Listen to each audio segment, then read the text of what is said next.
All right, everybody, welcome to the Thursday Night Forum. Welcome, Arsenal fan circle here. Pull up a chair. You're all welcome. And yeah, I mean, here we are. We're at an auspicious time of the season. Have some notes here. We'll get through those tonight. But one thing from my notes is the least important competition is the Carabao Cup Final. The Carabao Cup is the least important competition, but it is the most immediate and the most impactful. So we will definitely be talking about the Carabao Cup Final tonight. Stan, as you can see, will join us shortly. What else is going on? There's so much going on to talk about. Victory to the max, the title of the podcast. Victory Gyökeres getting the breakthrough against Everton, and then the Max Damman having his moment, a very emotional moment in the season. And listen, I can't do justice to this. So Stan and I will talk about that. But let's get in everybody in the house here. BX Gunners here. Glad to see you guys are back. We have a final to preview, gentlemen, for sure. I will be talking about all things Carabao Cup a little bit later. Come on, you Gunners. Get in, BX. Stephen has joined us as well. Thanks for being here, Stephen. Always appreciate the crowd that join us at the end of the day. Hope everybody's doing well. Stan has... Bring Stan in. Hey, good evening, Stan. How are you doing? All right. So I rushed the intro a little bit. Welcome, everybody. Thursday Night Forum. Here we are. We are in situ. And we're talking about 4 competitions still, Stan, today. Well, yeah. Good evening, everyone. Thanks for joining us. All right, Ray. But as I said to you during the week, I mean, you've got to be in it to win it. And at the moment, we are still in it. So, we should be able to enjoy that.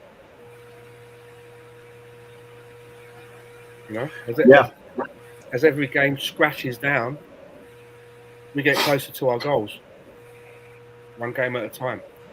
Yeah, and you know what, Stan? To play every meaningful game this season, it'll be something like 60 games. And I think there's only about 16 games left if you take all of the available games that could be left in each and every competition. There's only going to be about 16 games left. We've got one important game on Sunday. 3 games in the FA Cup if we were to go to the final and win it. 5 games in the Champions League, something that's near and dear to all of our hearts. And we want to see this Arsenal side possibly lift old big ears eventually. And then I think we have 7 games left in the Premier League. I think it's 7 games left in the Premier League. So there's what I've been saying for the past few months is enjoy the journey, because I think this season there's going to be some fruit coming from the trees that Mikel Arteta talked about, taking care of the roots in his very first press conference. Yeah, it could be as soon as a couple of days, literally. Yeah. Where we start to bear fruits from that said tree. Not far now. That's literally just a few days away. Yep. So where do we want to dive in, Stan? So much has happened since we were back in situ, back talking to each other last Thursday, I think it was. Even we didn't really touch on the FA Cup, and we had a professional performance against Maidstone. Madueke scoring a goal, and not Maidstone, Mansfield. You see, you had me do it as well. Last time we kept saying Macclesfield, do you remember? We were Macclesfield and Maidstone. I think every, club with an M would be mentioned. But yeah, Madueke scored a goal, and I think it was equal. We were equalized by a player called Evans who had his moment in the sun, and then something that's been happening recently. Eberici Eze popping up with a screamer of a goal. Just a little bit of a prelude to what he would do in the Champions League only a few days ago. Well, it seems that there has been a slight tweak, hasn't there, in the formation and the way that we play. There was the stories. The stories was that Eze and the manager had a chat. Oh, really? They've said that, haven't they? Yeah, we had a conversation, and so I don't know what the result of that conversation is, but it started with originally with Saka playing as a 10. So we're having Declan Rice and Zubimendi playing more as a double pivot with the third midfielder, rather than playing as one of the as an 8, a left 8 or a right 8. Is now being given the freedom to be a bit of a 10. And we saw that, didn't we? The first experiment of that formation was with Saka. And now it seems to be Eze who's been given that role in this tweak in the way that we play. Yeah. And it's good because, there was a lot of people that had the opinion that the manager seemed to be a very stubborn kind of a manager. It's his way or the highway. Yeah. If he's talking to players and taking that information in and he's made an adjustment, and it seems to be beneficial, doesn't it? Yeah. We're not shipping loads of goals, but we seem to be getting something more out of having someone playing in that 10 role. Yeah, go back maybe 6 weeks. We were drawing far too many games. We drew against Liverpool, Nottingham Forest, and then we drew what seemed like a defeat. We drew against Wolverhampton Wanderers, and I think those were the kind of games where Mikel Arteta maybe tried to tinker with the system a little bit and brought Saka into that number 10. I think a double pivot behind the 3-3 and the central striker, so 4-2-3-1. Saka was the player who was tried, and maybe Wolverhampton Wanderers draw at the end of the day was something, the kick up the backside that maybe we needed. We've seen Wolverhampton Wanderers since go on to beat Liverpool in the league, and they've gotten some good results in the last few weeks. They're fighting. So I guess that's the moral of the story is you can never take anything lightly. You have to work hard in order to win anything in this season. And just take a look at the whole season in the entirety, Stan. We've only lost 3 games. We keep talking about this, right? But it has to be said, we've only lost 3 games all season. Liverpool at Anfield, at Villa Park, late, really, really late at Villa Park, when we really should have seen out a draw there. And I think Manchester United just it was a crazy game. We lost at home to Manchester United. So we've been incredibly consistent all season. Yeah, so far. I mean, we're round. We're through to the next round of the Champions League. We've got out of that group of 16. Now we go to a final. Yeah. Dama and Eze, who's going to be the hero on Sunday, says BX. Zanzibarians in the house. 15 games, 15 wins, 4 trophies. Quad loading? ? Listen, I think it's a lot of fun to talk about the quad for sure, and it'll be. We have to probably underscore, Stan, how incredibly difficult it is to do this. No one's really ever done it, right? Yeah, trebles have been done. Yeah. Right? No one's ever done the quad. No one's done all 4. But records are there to be broken. No one had gone invincible before in the Premier League. True. And no one has gone and done that since, might add. So, all because it hasn't been done before doesn't mean it's not impossible. Yeah. But I mean, it's a stretch, right? I mean, I mean, it really is a big stretch. You know what I mean? I'm going to try and do it again. I'm going to try and pronounce it again. People never get my name right. The Zanzibarian 5729. The Zanzibarian. I don't know. Maybe The there's Zanzibar some Barbarians. Zanzibarian. Okay. Yeah. BX, the exact opposite is happening at Tottenham. They might have to sell their near empty trophy cabinet. Yeah, times are good. Times are good right now, BX. I didn't see it happening. Yeah, you were a little bit. We remember earlier in the season, you were a little bit not feeling it, not thinking it was going to happen, BX. But I think you're feeling a little bit more confident now. Um, so let's go back just a little bit, Stan. We're going to keep the cup final talk. Just hold it up a little bit. The FA Cup, we've gotten ourselves into a quarterfinal in the FA Cup, so that's not bad. We've gotten ourselves a draw, which is away to Southampton. I would say maybe if you're searching for a quadruple, that this could be a banana skin, particularly the weekend after this cup final. It's next weekend. But you also have Liverpool City playing each other. You have Chelsea playing Port Vale, and you have West Ham versus Leeds. So wide open in the FA Cup, Stan. It's anybody's. It's going to be a lot. It's going to be a lot of it will be down to how the team is rotated as well. Yeah. For which games. Yeah. You know, you put. I know we're going to talk about the cup in more detail, but you put out a full strength squad. Do you not? Do you this? We can talk about it in more detail, but the squad is going to be the key. Yeah. And I think that we do have a squad that is built to go deep. You know. 100%. In the league, really, notwithstanding.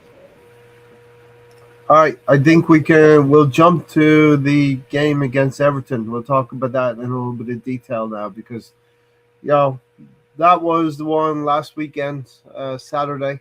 We had the opportunity for the first time in a couple of weeks to play before Manchester City.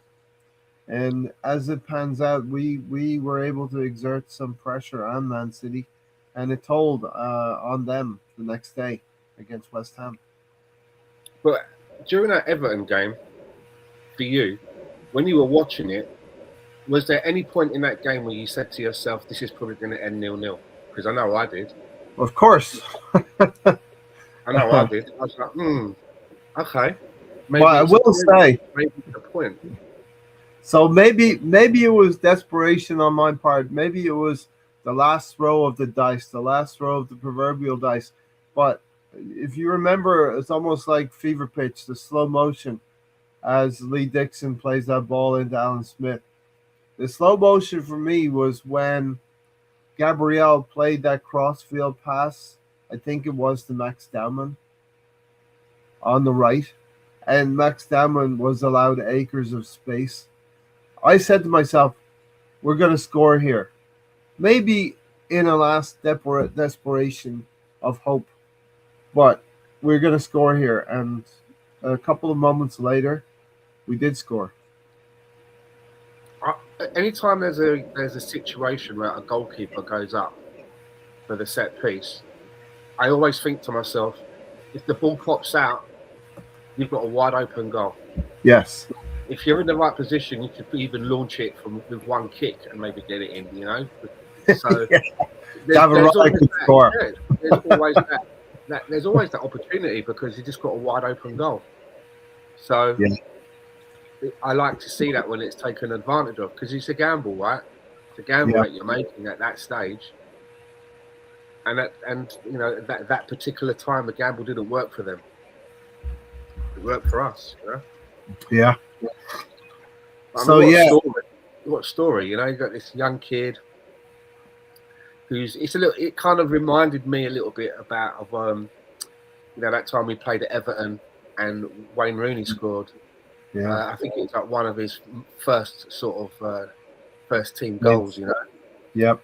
It was a good goal as well, and everyone kind of refers to that as that was the time that Wayne Rooney announced himself, in the wider football world, and it kind of felt a little bit like that with Max Dowman, and funny enough, it was against Everton as well. Yeah, yeah. Lots of Where parallels. is, we kind of.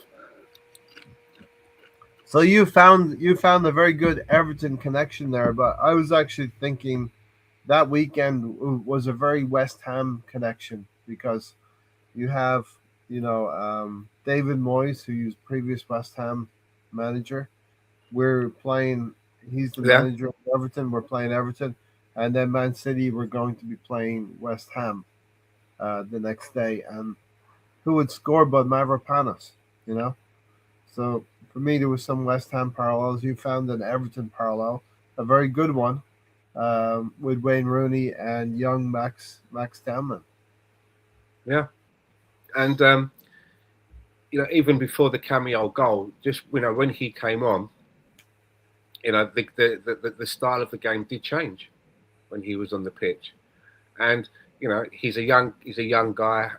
Probably has a lot of freedom with the way that he plays, and maybe he hasn't had some stuff coached out of him yet. Who knows, right? But he was kind of involved in the first goal as well. Yeah, that's what I'm saying. It was like 89 minutes, and who had been the best player on Gabriel, wasn't it? To Max Dowman. Gabriel out to the right, Max Dowman. He's allowed a lot of space, as I remember it. Dowman's got a lot of space, and he moves forward into that, inside right channel. And he's able to come back, I think, on his left foot. And, Jordan Pickford had frustrated us most of the game, had played well, the England goalkeeper. Yeah. When a goalkeeper starts putting together a series of saves, and we saw it a little bit in the Champions League as well. Bayer Leverkusen. Goalkeeper starts to have a good game. He starts building confidence. It's almost like practice out there on the field. Like he's fielding everything. He's grabbing everything. Pickford was playing well, but Dowman plays a very, very teasing ball to the back post. And we have two players there on the back stick. Right. Dowman plays a great ball into the box to the back post. Yeah. The type of ball that Pickford's tempted to come for, and he gets the slightest of touches, I think. Perhaps surprises, I think it's Hincapie who comes off of. And, it kind of comes off his lower body, doesn't it? Keeps the ball. Yeah. Perfectly, not very much intentional, but perfectly cushioned into the 6-yard box. And, we've been talking about Viktor Gyökeres, but it does seem like he's getting into the areas now that are starting to hurt the opposition. And that's exactly what you want. Every goal that he scores doesn't have to be like just on the edge of the penalty box, and he's like, he's like got both legs in the air, like almost like he's doing like this splits, and he's just whacked the ball and it's going into the top corner. They don't have to be like that, because sometimes you need something where in that situation you got the person in the right place to just tuck it away. Those sort of goals for a striker, they're kind of like your bread and butter, right? Yeah. And, it doesn't have to be. He doesn't have to have a 2-2 on, do a pirouette, and then kick the ball and score. I don't care if it's got wrapping paper on it or not. You know what I'm getting at? We talked about our three. Right? Well, we talked about the players who could be striker this season. We've mentioned Mikel Merino, who unfortunately is injured. That got cut short. I don't think he's going to be back for the remainder of the season. But Marino's there, who's a good striker. Havertz, we have Jesus, and we have Gyökeres. We talked about the different areas of the penalty box. Let's say those players would exist in predominantly. We said Havertz could be between the penalty spot and the edge of the 18. You know what I mean? The sort of 12 to 18. Jesus might be around that area as well, either left or right. But Gyökeres is that player who's going to be in the 6-yard box. The thing is, though, with all of the players that we have, right, in the attacking part of our game, right, not just the strikers, but if you go with Gabriel Jesus, Victor Gyökeres, Havertz, and I'm not going to put Marino into this group. Martinelli, Trossard, a little bit now, definitely this season. Saka, with all of those players, which are the ones where you're kind of really looking for goals, right? Yeah. None of them have been consistent. None of them have been consistent this season. They're kind of streaky. Yeah. You know what I mean? Victor Gyökeres is having more joy than he was definitely at the beginning of the season, right?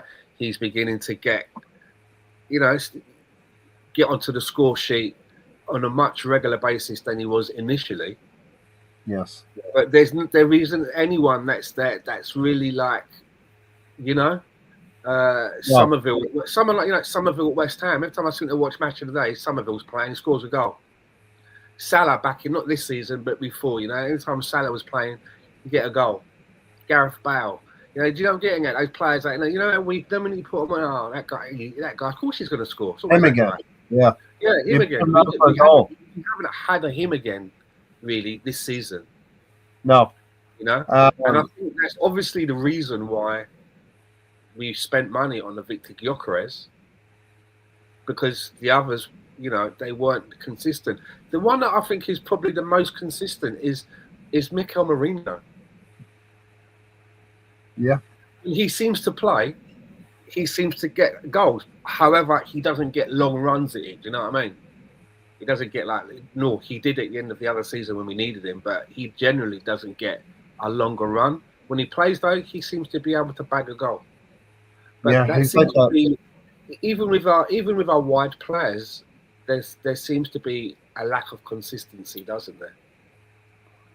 Yeah, I mean, I haven't looked at it yet. Okay, we're still managing to. We're still top of the league. We're at 3/4. We're doing, and I think that probably it's our set pieces, for example, things like that and having goals maybe that has been scored by defenders. We're lucky to have that, to take up that shortfall. Because if we were maybe just too heavily reliant, like some teams are, on your attacking players to get all the goals, maybe we wouldn't be having this much joy. Do you know what I mean? But we're not. We get goals from other parts. Zubimendi chips in with goals. Do you know what I mean? Eze's been chipping in with goals. Yeah.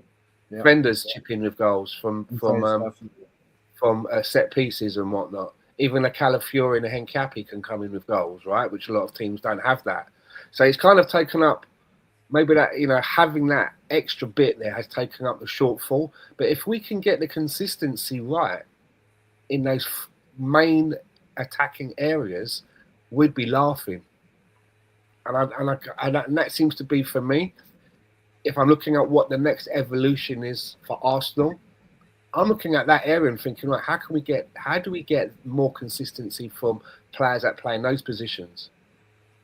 Who are supposed to be the goal getters, the more sort of, technically gifted. Whether they're scoring or slipping a ball through, how can we get more out of that? Because we're not. There's and there's no element of luck to what Arsenal been doing this season. Our rival fans and rivals want to say it's luck, but we have actually scored the most amount of goals in the Premier League. So it's not luck, and it's been spread out, isn't it? I mean, it's like there's some players, like, for example, like, who is it? Thiago Jesus. You see, they seem to have a consistency about them in his other teams. Look at his other teams. It seems to be like every time Somerville's playing, and I'm watching Match of the Day, Somerville scores goals. I mean? Even if the stats may belie it, but they catch your eye all the time. So that guy's always scoring. We don't seem to have that going on. It's also a good thing. We don't seem to have it going on, and I think that for a team that's in our position, that is fighting on all four fronts, you'd think that we have something like that going on, right? But it's also a good thing we have like 8 tentacles. We're like a huge octopus that can score from any one of those 8 tentacles. You just don't know where the goals are going to come from. Own goals have been in there as well. Own goals are a consequence of forcing teams onto the back foot, dominating possession, and putting balls into areas that Yeah, he's defenders been pretty do consistent, to not be fair. like do not like to defend from. So that's if you have a corner kick, you make it the most potent corner kick you can ever make it, and you put it in a difficult position, difficult places for the opposition to defend. Same thing with free kicks. You know, we Zabazai scored from free kicks. He gets plaudits, but Arsenal do not get the lauded about our prowess at corner kicks. There's a little bit of a disconnect there in the media No. as we. Yeah, you're right. Um, Misfit said that Everton game, like many games this season, was a hard watch. We were just not good for whatever reason. This win was down to the players just grinding until the end, and there was a real sense, Stan, that the crowd, the commentator said it could another time. Maybe they're leaning into the nervousness of the Arsenal base. Of course, we were nervous because we have a great opportunity to close the league out at this point with 6, 7, 8 games to go. Well, no, I just think that the manager made some changes, and those changes changed the game. To be fair, Yeah, but there was a nervousness that we weren't playing the best. It wasn't our best game. Everton threatened on a couple of occasions, hit the upright a couple of times. We rode our luck a little bit, and it has to be said that David Raya was outstanding against Everton with three outstanding saves that I can remember. yeah, David Moore. I think David Moyes is a good manager, knows his job. He's always he's always going to be in a job for years to come. Yeah, Knows what he's doing. Knows players will play for him, and he knows how to get a good team. A good yeah. team game, right?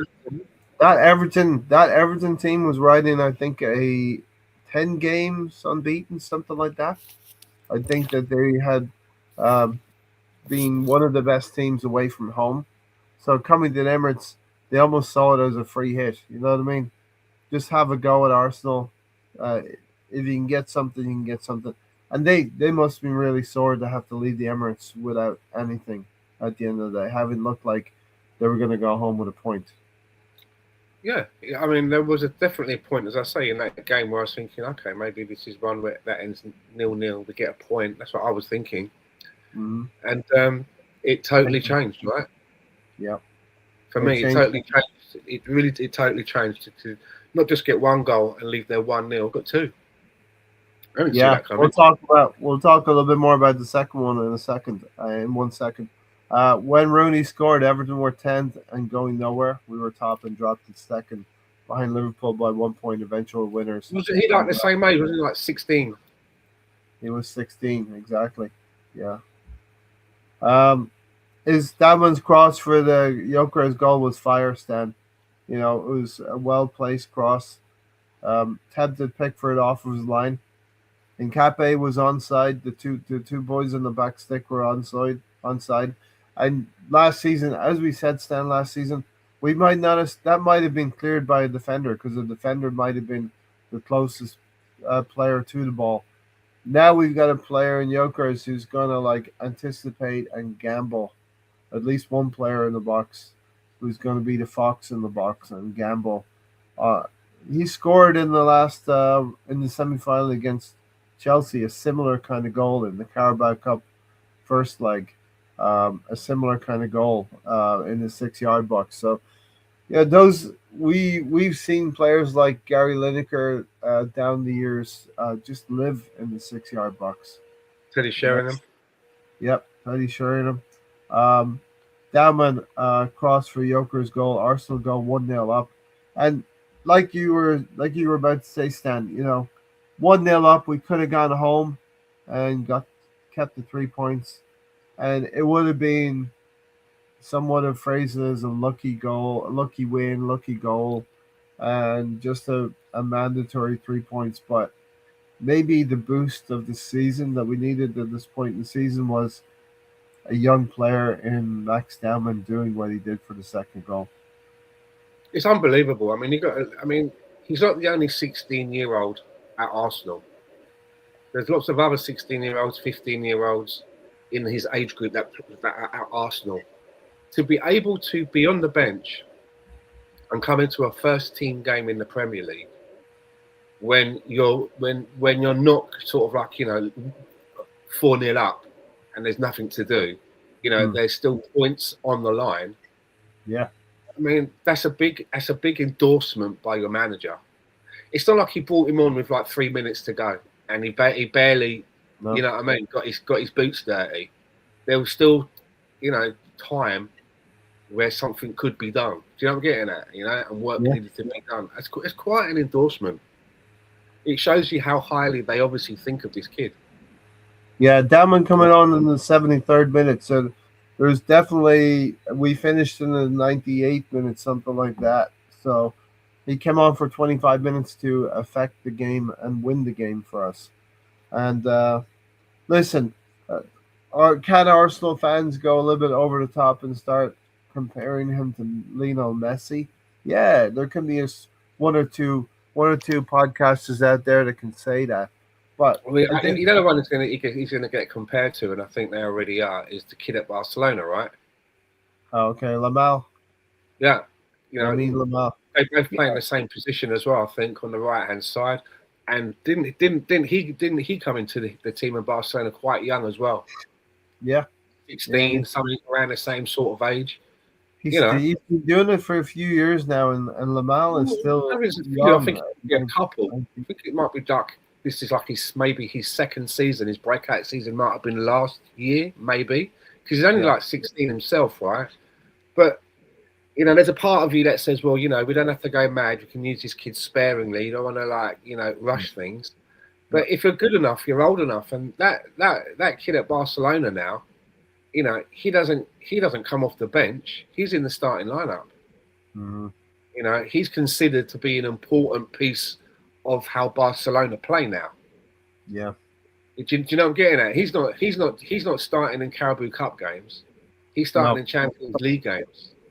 So it's going to be interesting to see where the trajectory of Max Dowman goes, because if you're good enough, right, you should play. And at the moment, the position that he plays in is the star boy's position. Our highest paid player has that position, right?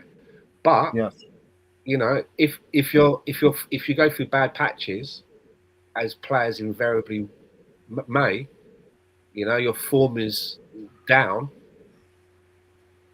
That gives an opportunity for someone else to get their foot in the door and come in and show you what they can do, right? So, that's a situation, because at the end of the day, his competition is the highest paid player at the club. That's his competition. Yeah. So he's going to get 2 or 300 minutes a season. You know what I mean? He's going to get maybe 10 substitutes. But then also as well, you could say that he's also fighting. If everybody fit, Madueke is kind of the deputy in that position. The right hand side. Yes, he can be deployed on the left, but if everybody fit, maybe there's a Trossard, maybe there's a Martinelli. So Max Dowman is really going to have to fight. Yeah. Do you know what I mean? Yeah. I mean, that's just the way it is. And then obviously you get opportunities where players do get injured. Players need to be rested, right? You can't just everyone stay fit 100% for the whole season. It doesn't happen. Players, as Arsene say, they go into the red, and that's where you got someone like a Max Dowman who can come in. But then the question now is, with everybody fit and everybody are back from loan, where does Ethan Nwaneri fit into all of this? Because you would think, ideally, looking at the way that we play now, formation-wise and tactically, it's that Eze position, isn't it? Did I see Nwaneri is injured? Is he injured right now? He's playing over in France, isn't he?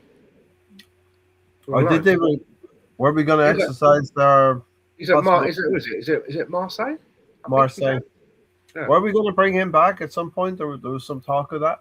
No, I don't know, because the manager changed. That's what it was, right? The manager there was De Zerbi. Yeah. And then he left the club, so then it was a bit up in the air, who's coming in, and because they don't want him to go there to just sit in the stands and watch. They want him to go there and play. Play, yeah. But I would also think, right, with everybody fit, for me, I would like to see what Martin Odegaard can do playing in that Eze role. Because I do think that for a long time, we had a formation where he didn't really accommodate. I know the game is fluid and it can move into various parts of the pitch, but our game didn't really seem to accommodate a 10. It was always a right 8 and a left 8. Yes. One of them, usually on the left side, has to go box to box. It was Xhaka before that. Now it seems to be then it went to Rice. And we changed formation to score a few more goals. And Martin Odegaard, I know that he's had a lot of injuries, but when he has been playing, he's been useful. But he's very deep, right? We've noticed that sometimes he's deeper than you would like. Well, if we're gonna have a change in the team where Martin Zubimendi and Declan Rice are kind of playing a double pivot, I'm not saying that they can never venture across the halfway line, because they do. But you know what I mean? There is a double pivot there going on, because the third midfielder is now being given the license to almost be like a second striker at times when they're on the ball. You know what I mean? That number 10 kind of coming off the main striker. I would like to see what a fit Martin Odegaard would be able to do, given the same license and role that Eze's getting. But he's not. I would be inclined to say we've seen enough of Odegaard over the last 2 years to know what he could do. In a more of a 10 role, rather than playing as a right 8. That's what I'm saying. I know what you're saying. If he's obviously, yes, as a team you have to get back on that, but if he's being given that more freedom to play as a second striker in a 10. Remember that season, man, 15 goals, 7 assists when we were playing a more freer style of football. We could do with the burner jets starting up on a number of players, so we could blow away some teams, especially now. I think he'd be very good. Especially now we're getting. I just think that he has some better. I think he has some better attributes than Eze does in that role. Yeah, we're getting to the business end of the season now. We'll be in April soon. After the cup final here, we'll be in April. April and May is when really the other 3 competitions get settled. We've got a great opportunity on Sunday as well, which we'll talk about. So the substitutions. Let's talk about the substitutions in terms of Mikel Arteta, Stan, and then we'll talk about Damon's goal and break his goal down just a little bit more. But Gyökeres, Havertz and Madueke come off, and Gyökeres and Martinelli come on. Now, these are all players who are going to be involved in the goals to win this game. And then in the 64th minute, and then the 73rd minute, Zubimendi comes off and Calafiori come off, and we have Hincapié and Dauman. And all 4 of those players that I just mentioned, Martinelli, Gyökeres, Hincapié, and Dauman, play parts in the 2 goals that are to be scored in the last 10 minutes of the game, effectively. Yeah, as a neutral, if you're watching this a match of the day, the pundits would be saying, like, you've got to give the manager made some great substitutions at the right. And Mikel Arteta did. He made the right substitutions, and he's been criticised in the past, and I've done it, about his choice of substitutions and when he's decided to do them or lack thereof. Yeah. But you have to say that in this game, he did the right thing, because as a spectator, we both said that there was a point in the game where we were going, okay, we were resigning ourselves to the fact that this could end with a 0-0 score and 1 point. Yeah. But it was obvious That wasn't on the manager's mind. We were resigning to that and thinking, oh, okay, this trying to work it out, doing the totals, okay, how many games was Man City be? We already get into that stage, but the manager was like, no, I'm not having that. I'm not having that. I want 3 points. And he made the changes. Otherwise, he would have shored up or kept it. He made the 3 changes, and it's great when you see everybody who came on was involved in the game, lifting. Yes. And enabling us to score 2 goals and come away with 3 points. Yeah. I mean, that just shows you, that's a great example of how our squad has improved this season. And to be look, able to bring on a player like Henkiape. I mean, that's like FIFA. That's what FIFA. You have three of the substitutions are like for like. You got Gyökeres coming on for Havertz. You got Martinelli coming on for Madueke. You've got Henkape coming on for Calafiori. The one thing that's striking is he takes a chance on Max Damon and he takes off Zubimendi. That's the striking attacking aspect of this. So you're thinking, okay, if he takes off Zubimendi, Norgard's going to come on. Yes, that would be like for those lines, right? Yeah. That would be like for me. But what he's done is he's got a solid base of players in Gyökeres, Martinelli, and Hincape. And he's just splashed a little bit of magic dust, right? Gold dust. With that, bringing Damon on, who is, I think, as the Arsenal Misfit said, he's like an unknown quantity. And he's going to be attacking minded. And I mean, these guys train with him, right? He trains with the first team all of the time. He seems to be a first squad member now, right? So they all know what he can do. And if you notice, when he comes on, they obviously trust him and know what he can do because they give him the ball. They're not like, oh, not this kid. Don't know what the gaffer sees in him, and they keep the ball away from him. They're happy to give him the ball because invariably he's got a way of like making something happen. And there is that unknown quantity element. Mm-hmm. Yeah. And I imagine at some point someone is going to want to have to give him a big tackle, right? Someone's going to want, this young kid's not going to show me up. You know what I mean? And so it's going to be interesting to see how he reacts to that kind of treatment. Yeah, I think in the 90s, and the way that he plays coming into the box, he's going to draw fouls. Yeah, which is a good thing. Yeah, we just got to hope that injury-wise, he's not out a lot because of that. Because he can't do that anymore. He's a 16-year-old kid, right? His body, he's a 16. His legs, his bones, and all that. So, it's a big man's game, right? I just don't know if in the Premier League, in the Premier League, they allow that kind of tackle anymore. One of those Tommy Smith bite your legs off types of tackles. Tony Adams used to do it back in. They still happen, though, don't they? You still see people going in with their studs up. Yeah. And they get yellow for it, depending, or they get a red for it. It doesn't mean it hasn't stopped it, has it? It still happens. Exactly. So you're gonna have to, watch that. But it seems that he has the manager's trust. Because as I said, it's not like we're close to him 4-0. We're totally totally spanking them. Yeah. And he brings the kid on when there's nothing to lose. There was still something to lose in that game, or something to gain. And he put the kid in there. Yeah. Stephen said for me, that's what I was when my missus was floating about, and I was like, I was telling her who he was. So look at this kid who's coming on. Mm.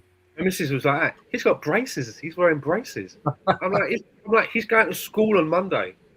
Yeah, a little bit about him, and then when it come up to the when it come up to the corner and the goalkeeper comes up, do you know what I mean?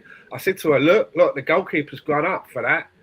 And she's like, oh, she was like, we were both watching. And I said, it leaves a big fucking hole.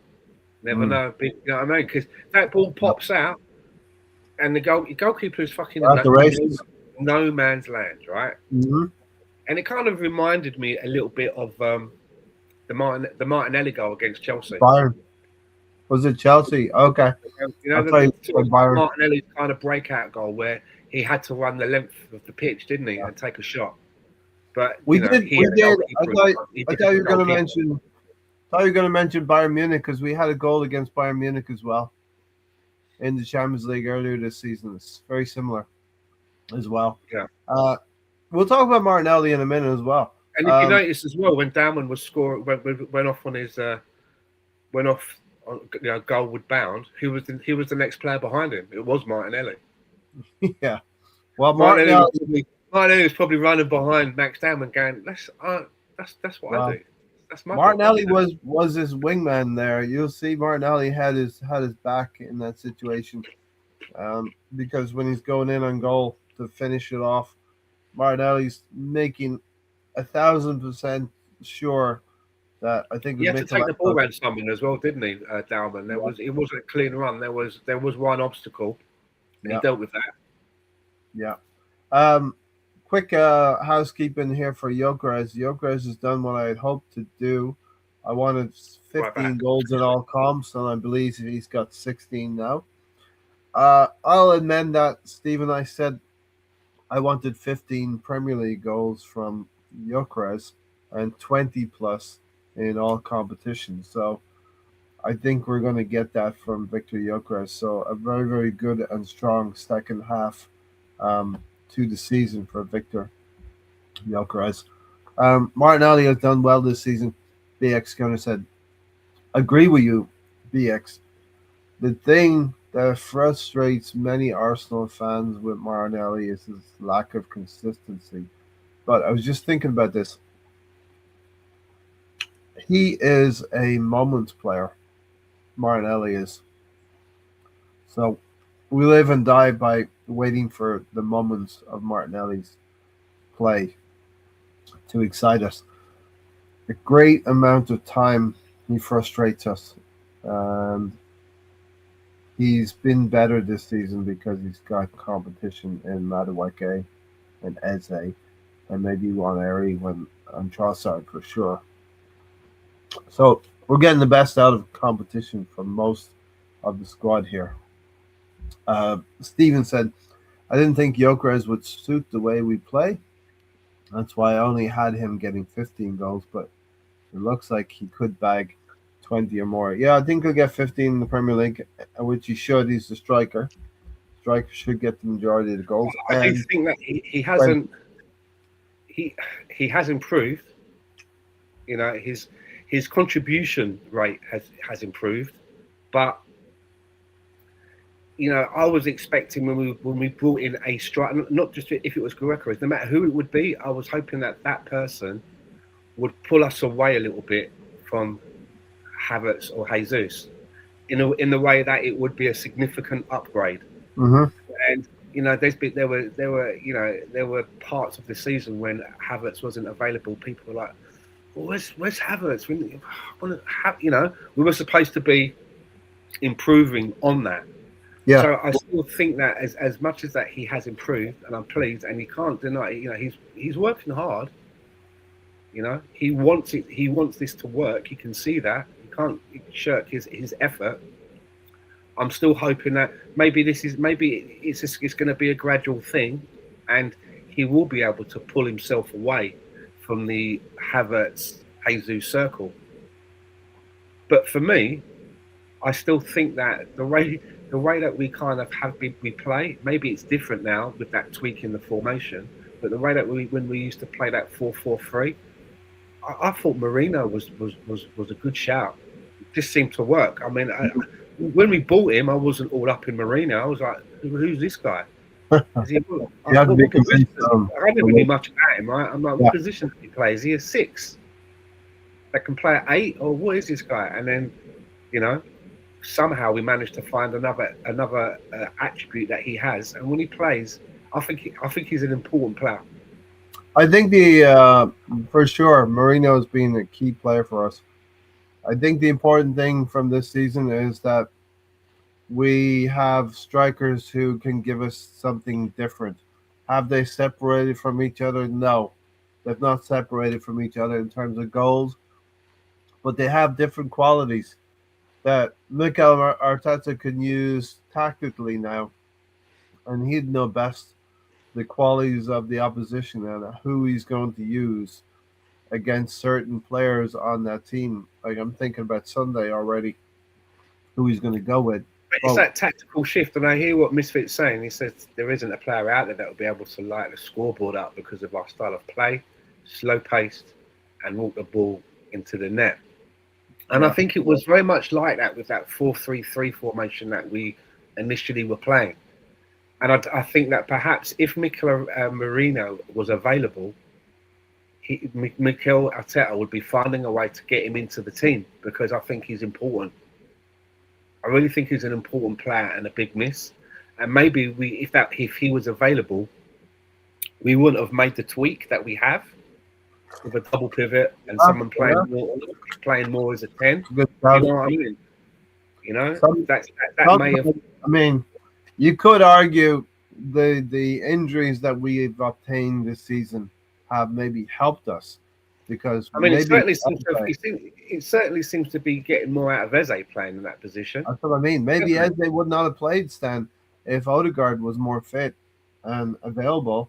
Eze's minutes would have maybe been reduced, you know.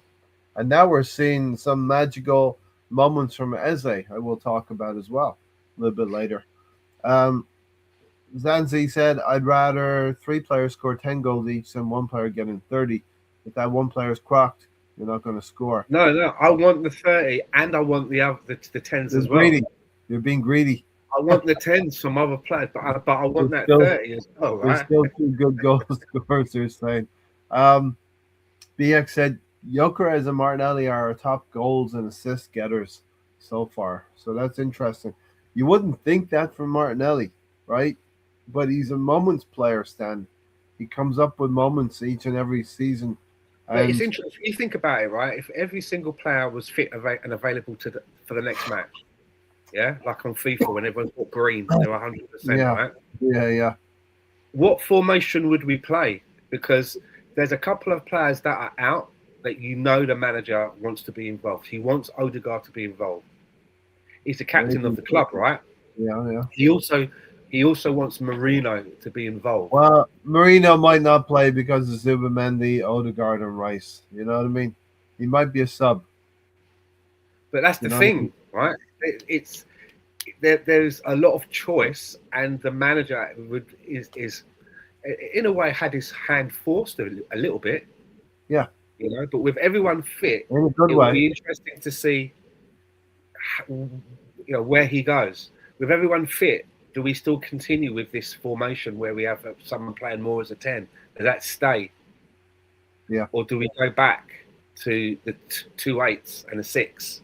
One of the Well, 8s going box to box. I don't think we're completely finished with the 2 8s and a 6. You know, but there might be more tactical flexibility. Let's say.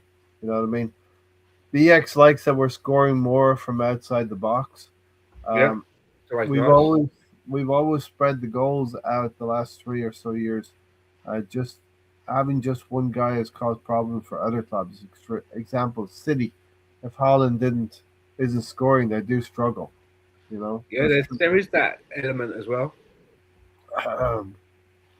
Stan, you're right, but the reason that changed the game is because Max threw Arteta's tactics book out the window and just went at them, which caught Everton flat-footed.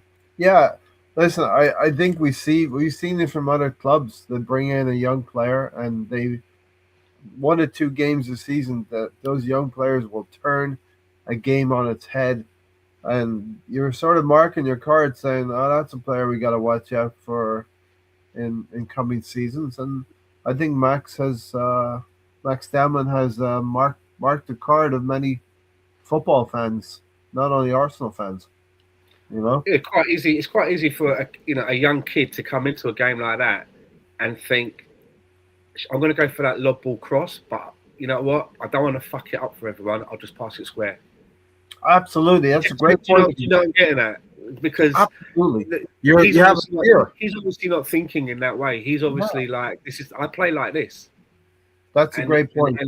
And he's doing things, and he's not, you know, I mean, he's not thinking, you know, what I mean, in the under like 18s, he would have done like, you know, like some sort of a lob pass, but he's thinking, oh, you know, big team, and if you fuck it, I'll just pass it square, keep it nice and simple. And maybe that's a great point you just make, because you're a young player in a team full of established internationals, and the dressing room at Arsenal must be like a family, right? Well, he doesn't know, does he? Because apparently he has to get changed on his own, right? That's how young he is. He has to have his serious. He has his own changing room. But another player would have that fear of, oh, I just want to play safe. I don't want to lose the ball. Because exactly in the Premier League, you lose the ball. Professional players in the 90th minute, they don't want to run back 40 yards. They don't want to do that. And they have to. There's a reason why we're top of the league by 9 points. We will work hard. We work harder than most other teams, and we have more quality than other teams. Yeah. But best case scenario, you want to not lose the ball, and for Max Demon to have the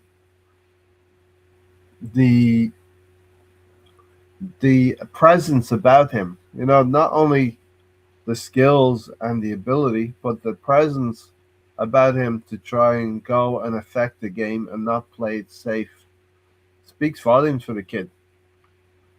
Exactly. That actually might mark a card as to this is a player for the future more than his ability. That he's got that in his quote unquote arsenal or his character to. That's what it is. It's his character, right? It's your character. To take the mantle on yourself and go and win the game, like a Dennis Bergkamp would, like a Thierry Henry would, Robert Perez would, you know, even the likes of Cantona, who we don't like, a Rooney or a Van Persie. You know what I mean? Those kinds of players stand apart by having the mentality to be big in those moments. You know what I mean? Amazing. Yeah. And the goal that he scores, you know, comes from Viktory Gyökeres at the near post, having the height to clear the ball away. And then what happens? Was it Martinelli get something on it, or does it go straight to Damon? You know? I think it's Martinelli. I think it was Martinelli. And then Damon, it's been talked about a lot now, right? Damon, he heads the ball to get past one player, and then he feigns to go outside and comes back inside on his right foot. Yeah. And, you know, Everton are gassed at this point. Arsenal are a fitter side. Arsenal are a much fitter side in these closing minutes than Everton are. Probably buoyed by the goal as well. It gives you a little bit more juice in the legs. I think Declan Rice mentioned that in an interview recently. But you see also Martinelli shepherding Damon to the goal, and Damon finishes it off. So amazing scenes, right? Yeah. I mean, there's nothing better than that, right? You know, because now, you know, everyone's talking about this young kid and he's ours. So this is a little bit like the Reece Nelson moment of previous seasons. Yeah, I've heard that mentioned. Oh, really? I've heard people have been making that comparison. Oh. Yeah. Or the Martinelli goal at Villa Park. You know, there's moments in seasons that just gives the team a little bit of extra juice to but go on. Let's hope his trajectory at Arsenal is a better one than Reece Nelson's. Yeah. Well, yeah. You know, because that didn't really, you know, he's no longer with Arsenal, right? He's no longer part of. It's a great comparison in the sense of the magnitude of the goal, but maybe not a great comparison in the sense of the ability of the player. Although there had been Arsenal players that said Reece Nelson was the most gifted player. They thought he was the most gifted player at the club. You know what I mean? So yeah, You hear this a lot, though, don't you? Right, about young players, mhm. and it's a lot to live up to. There's been a lot of kids. There's been a lot of players down. You know, Pato was one. I remember we used to talk about Pato. There used to be one, a Brazilian player, not our one. There was one called Denilson. It just doesn't work out sometimes. You know. Yeah. Reece Nelson. So what's the most Alex Iwobi, Emil Smith Rowe. Yeah. What's the most important thing in your view now, Stan, moving forward with Max Dowman? Well, he's training with the first team, right? So he's learning. That's what he's there for. He's going training. He's learning. Yeah, yeah. He was out for a while because of he was injured, and he's come back from his injury, and he's getting minutes off the bench. So it's obvious. It's obvious what those in the know think of him. Yeah, he's keeping every time he comes on off the bench, he's keeping a fully grown man, a professional, out of minutes. Yeah, that's where he's at. So yeah, I mean, White could have come on, Miles Lewis, Skelly could have come on, Jesus could have come on. Jesus could have come on. So those are the players who didn't really get a game, as it were. I think the important thing is just to nurture the talent now, and not to make it such a big thing. Like messy comparisons are not helpful for a kid who's 16 years old trying to make his way in a professional game, where you will have great moments like this, but you will have maybe when you're a young player, you have great games, and then you're on the field and you do nothing. You know what I mean? You're not seen. He's going to have some of those games as well. Yeah, I think a lot of young players are inconsistent, aren't they? Generally, yeah. That's part of your growing in the game and learning. Teams. The other thing, Stan, teams will be more aware of him now. You know what I mean? So he may get doubled. He may have a wily, old, gnarly midfielder. Put one on him. You know what I mean? Within the rules of the game. If you think about the starting lineup, it's one of those that it's getting to like 70 minutes. The defenders of the other team have been used to playing in a certain way. They're a bit tired, and all of a sudden, this kid comes off. Yeah. Do you know what I mean? And now this left back has got this young kid coming on that's really unpredictable. It's completely different to the last bloke who was playing that position who came off. Yep. You know what I mean? That's what you're looking for, right? That a little bit that unpredictability. Yeah. And by then they're not thinking of putting two on him, because then they've got to think about making that change. They're like, they've been playing a certain way. Like, what are we going to do now? Meanwhile, the clock is ticking. You start him, then yeah, obviously, like we've seen it with Gyökeres, haven't we? They're putting people on the Gyökeres because he starts, right? But Max Dowman comes off the bench at the right time. He's chomping at the bit. It could be really useful for us. Yeah. Yeah. So, I'll be right back. I need to get another beer. So yeah. I'll be right back. I'll continue. So, use sparingly. Max Dowman, I believe, can get some more minutes this season. We have FA Cup games to come. Albeit now we're hitting quarterfinal. We're hitting quarterfinal markers. We're hitting the final games of the Premier League. And we have a final on Sunday. Which, if you're struggling in the Premier League and you need something to win a game for you, you're going to throw that Max Dowman on. But Mikel Arteta will be challenged on Sunday with a different conundrum, and we'll talk about Sunday in a little bit. And he'll have to plan for a Manchester City team who, once we talk about Champions League, will understand this is a Manchester City team that could be desperate to win any kind of silverware this season. They're in the FA Cup. They've been dumped out of the Champions League, and they're hanging on in the Premier League by the faintest of margins. So, this cup final is going to come very big in Pep Guardiola's eyes on Sunday. So we'll talk about that in a minute. I know I'm teasing the cup final a lot, but there is a lot of stuff to talk about. So Max Dallman, a wonderful talent for Arsenal. It's great that we have Bukayo Saka as our star boy at the top echelons of the team, and toward the bottom we've got a Max Dallman coming in, making his name. In between, we've got a Miles Lewis-Skelly, who we'd like to see have some more minutes. But it's good. It's plain and good to see that these young players are coming through, especially the homegrown players. There are a couple of players now I would like to talk about a little bit later as well. Um, Mascara doesn't get enough mentions for me, but in a situation where we have Yuri and Timber having some injuries and Ben White possibly running out of legs toward the end of the season, I'm at least confident by a player in Christian Mascara who's had, for me, I think he's had a very very good first season so far, Stan.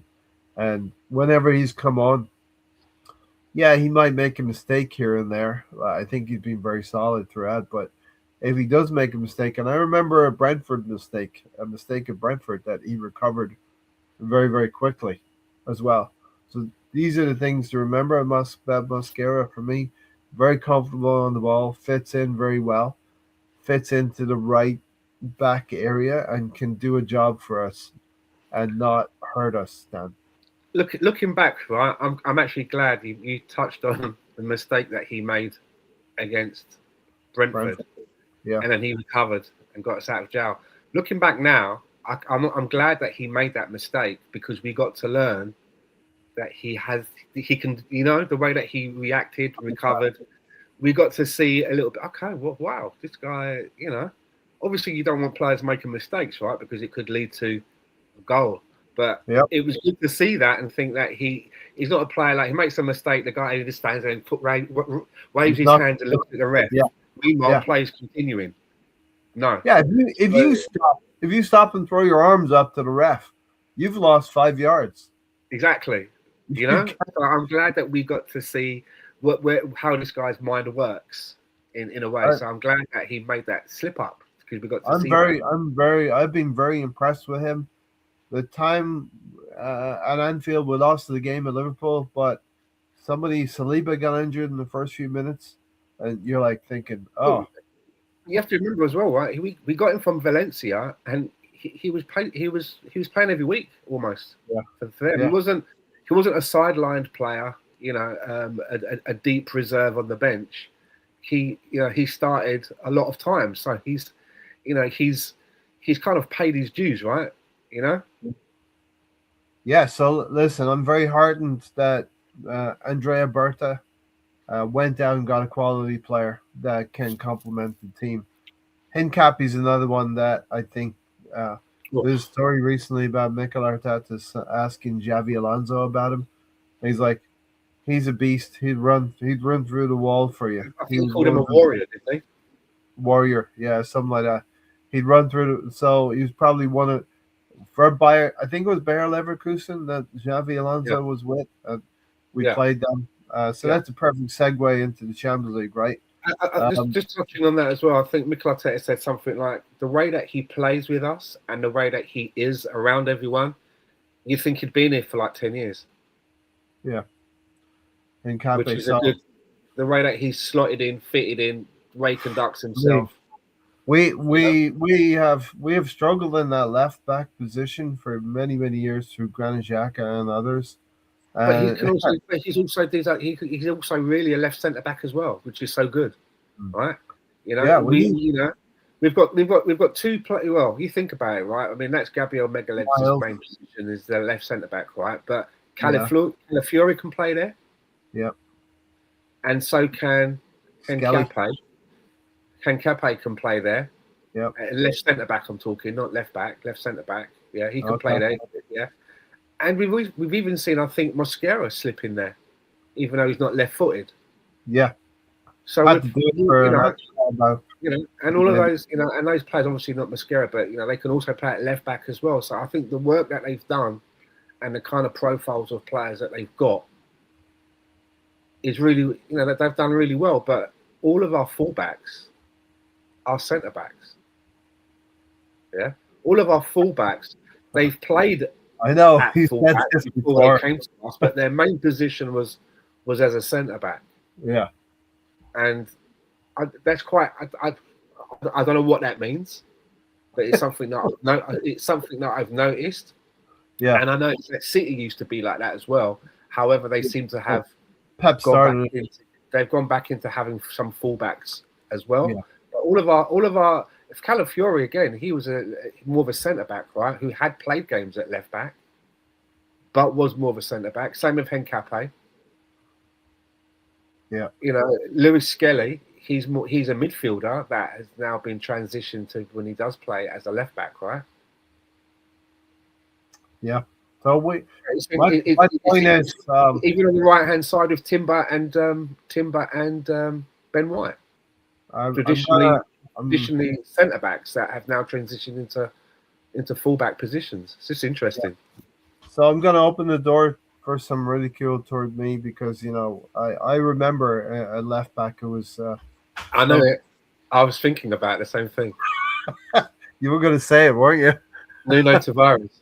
Nuno Tavares, and Tavares is a good player, and I think he's gone on to do some nice things in the world of football. But at one point I was lauding Tavares as the new, I don't know, Maldini. I don't know if I was going that crazy about it. Cafu. But yeah. But we've upgraded. Carlos. We've upgraded that left back too far now. Too far. Too much. We've upgraded that left back position through Miles Lewis, Skelly, Calafiori, and now I think Hencapi could be one of the best. I still go back to it. I don't know if anyone. Well, Calafiori needs to be available, right? Yeah. To keep his hat in the ring. Go back to that Chelsea game a few weeks ago. Hencapi in the second half chased the ball that was going out of play, but he didn't know at the time he was going up against Neto. Neto is pretty fast for Chelsea. And then took the throw in and went the other direction, and Neto was having none of it. He was not chasing him back, but Hencapi was now attacking. So he's gone 30 yards that way and then 30 yards that way, and he's not had a bead of sweat on him at all. So, and Mikel Arteta probably loves that. Yeah, he does. He does love that, and he's spoken a little bit about Eze as well. But let's finish up some things here. Steven said, I've heard people say that the only reason we scored the second goal, one, is because the keeper was caught upfield, but they failed to take into account that Martinelli was right there with Max for support. Yeah. And sort of the wingman behind, not allowing anything to come from behind. Saka can cement 1 foot in history on Sunday, winning as captain at Wembley. We'd all love that. The second foot come May. I've seen enough of Odegaard. Stan wants to see a little bit more in that position. Why wasn't Odegaard ever tried on the wings like Lundberg? I don't know if he has the legs to do that, to be a winger. I think in his career he's played in that position. Do you know what I mean? Yeah. But I think that he's more. He wouldn't be an out-and-out winger. I think when he was younger, he probably maybe started more as a winger. Right. And then he's been able to. That's what Arsene Wenger used to do that, right, Stan? He start players off on the wing. Like Thierry Henry famously, he started with Arsenal on the wing and he gradually came to the centre. And sometimes Wenger's thought process there was you gain the skills that you need as a striker when you play as a winger. There's some parts of the game you gain, I've always felt that that Saka is a player that at some point in his career will come more inside. And I said this on this podcast Yeah. A couple of seasons ago, we were talking about formations and stuff, and I said that I felt that I could see Saka. You know, he reminds me a bit of Clarence Seedorf, the sort of build when he Yeah. to play the attacking midfield role, because Seedorf could play many roles in the midfield. And so when I saw that tweak and it was Saka, I was just like, "Ooh, okay." And he didn't look too bad at all. It wasn't one of them ones where you do an experiment and you go, "Oh yeah, well, just move him back to where the position he came from, and forget he did that." Yeah. He actually looked pretty tasty playing in that role. Yeah. And look at Calafiori. I think Calafiori started his career off as a forward. Did he? So he's been obviously moved back into a defensive position, but he's not. You can probably see it, right? You know, he sometimes he ends up in positions where you'd think that he was the striker, right? Yeah, he does get quite adventurous, Calafiori, and that's like. And we were talking about the other his defense the other day when he left, he's done like a scorpion kick, but a scorpion defense kick, just to help us out. That was key. I thought Raya had made a save at the time, but it was actually like a last ditch attempt, and I felt sorry. That was the Everton game, right? Yeah, I felt sorry for him against Wolverhampton Wanderers because he was the guy who was caught on the line for the equaliser. He nearly kept that ball out as well against Wolves, and we win that game instead of drawing.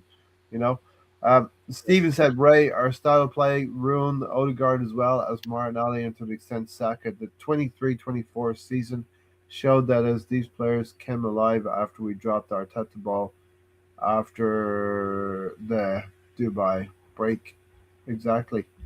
Arteta is showing some cojones and having that tactical nous and throwing caution to the wind a little bit. I mean, this is where we need to get over the line, because I think it was 7 or 8 games before the end of the season when we lost Premier League titles before. Ray, go on. I was going to say that here's a question to the one that you just read out. The one that you just read out about Martinelli and our style of play. To the extent Saka. Yeah. We've seen seasons where some of these players have had better numbers. Like I go back to the Odegaard season where he got 15 goals and 7 assists. Mm. But as a club, what did we have to show for it at the end of the season, trophy-wise? Nothing. True. Yeah. Right. So, if you're the manager, are you thinking to yourself like, you know what? Okay, listen. Coming up for 6 years now, right? And other than that FA Cup, we ain't won anything, man. And you know what I mean? And so whatever's happening at the moment seems to be working, right? What if all of this works and we end up finishing the season with 1, maybe 2 trophies, maybe get 3, who knows, right? But we do really, really well. Are we going to be going, oh, well, Martinelli needs to be... You see what I'm getting at? Maybe this is the way that we have to do it in order to be successful, because evidently, as we've seen, we've tried to play a more attractive style of football. Open, yeah. But where did it actually get us? It gets us second place then. Yeah, and second. Arsenal play some good football, but they don't have. Yeah, they bottle exactly. It. They drop maybe 3 or 4 points every season, and they bottle it. Maybe the manager and his coaching team have sat down and said, "Well, we need to play this a different way, because that's not reaping any dividends when we do it like that." Be a little bit more closed. Be a little bit more defensive in some games, and don't lose games that you should be winning. Don't make draw games that you should be losing. So Ray, have you forgotten that Saka? Excuse me, mate. Yeah, have you forgotten that Saka had the shit kicked out of him for years now? Players will soon leave their mark on him. That's in reference to Max Damon. And I would say one thing to that, Stephen, if you're still there, that Bukayo Saka plays a different kind of game than... I think Bukayo Saka plays a different kind of game than Dauman. I think Bukayo Saka waits for that contact to come so he can jink past. I think Damwin's got the speed and the skills to be a little bit further away from those challenges. I think Saka almost invites those challenges to a degree. Listen, that one's going to get I taken think out they of all the do. I think they all. I think they even. I would say that Jack Wilshere, Saka, Dalman, very similar in the way that because they like to work with the ball very close to their feet and come into Yeah. the box, they're going to draw. People are going to try and have to. They're going to have to do something. You can't just stand These there. are ball. You can't just like usher them by and go, there you go, have a shot. Yeah. You're going to have to make a tackle, and a lot of the times they're going to get it wrong. They're going to draw fouls, right? They're going to draw fouls. Stan, you're going to get that because they're ball carriers. You know what I mean? Exactly. But what you're looking at is it's like the player that's getting the tackle, are they able to handle, are they built for taking it? Because, for example, Jack Wilshere wasn't, right? No. He was out, you know what I'm getting at? Abu Diaby wasn't. I'm talking about players that they've got the talent and they've got the skill, but they can't take a lot of contacts because it really does affect them. So it's going to be. We don't know what he's like in that respect, right? He's still a young guy. He's still developing. So every team be very, very careful. Some players they can take a lot of tackles, and they can still go. But there's a lot of players that he's a player that is the way that he plays, and I've already seen it. He coming into the box. He's firing him into the box with the ball close to his feet. People they either have to usher him by or try to make a tackle. Yeah. Do you know what I mean? And there's going to be contact. Every team has to be composed of different things. Like you have to have a striker who's going to be selfish. You have to have some players who like to give an assist, so they complement each other. You have to have players who want to pass the ball quickly and move the ball forward quickly, and you have to have ball carriers. You have to have players who will carry the ball. Saka is one of those players. Damwin's one of those players. Eze, I think, is a little bit of a combination. He likes to play a little bit of each. He plays the ball quickly, but he likes to take a touch as well. The teams are learning to play with him. Mourinho is an enigma. Yeah, we even I remember Gary famously saying, "Who is he and what does he do? What does he do for the team?" And I was like, "He wins the ball." I kind of thought the same when we first signed him. I was like, "Okay, what's this guy's job then? What's his deal? What's the thinking here? Do you know what I mean? Who is this guy?" And I think that he's a very, very important player. This is a very good point from Zanzi. Havertz and Mourinho would not have scored that goal that Gyökeres scored. You can put Jesus in that list as well, because they don't live in the 6-yard box, and they don't anticipate that. But Mourinho will be that second striker who comes in on the back post, and score. Havertz as well, also. So in that way, we're talking about players who complement or give something different. And that's a good part of a makeup of a team as well. You have different kinds of strikers. It's not where we have one striker who scored 20 goals more than the other. We have different styles of strikers, and I think Arteta this season, more than any, has come to realize how to use the squad to the best of its effects. I think anyway. Yeah, but you have to remember, right? There's obviously going to be some sort of movement in the striker position next season because we had what was readily said as exploratory talks with Julian Alvarez as people. That wasn't like, oh, some bloke down the pub told me. It was being very, very widely supported.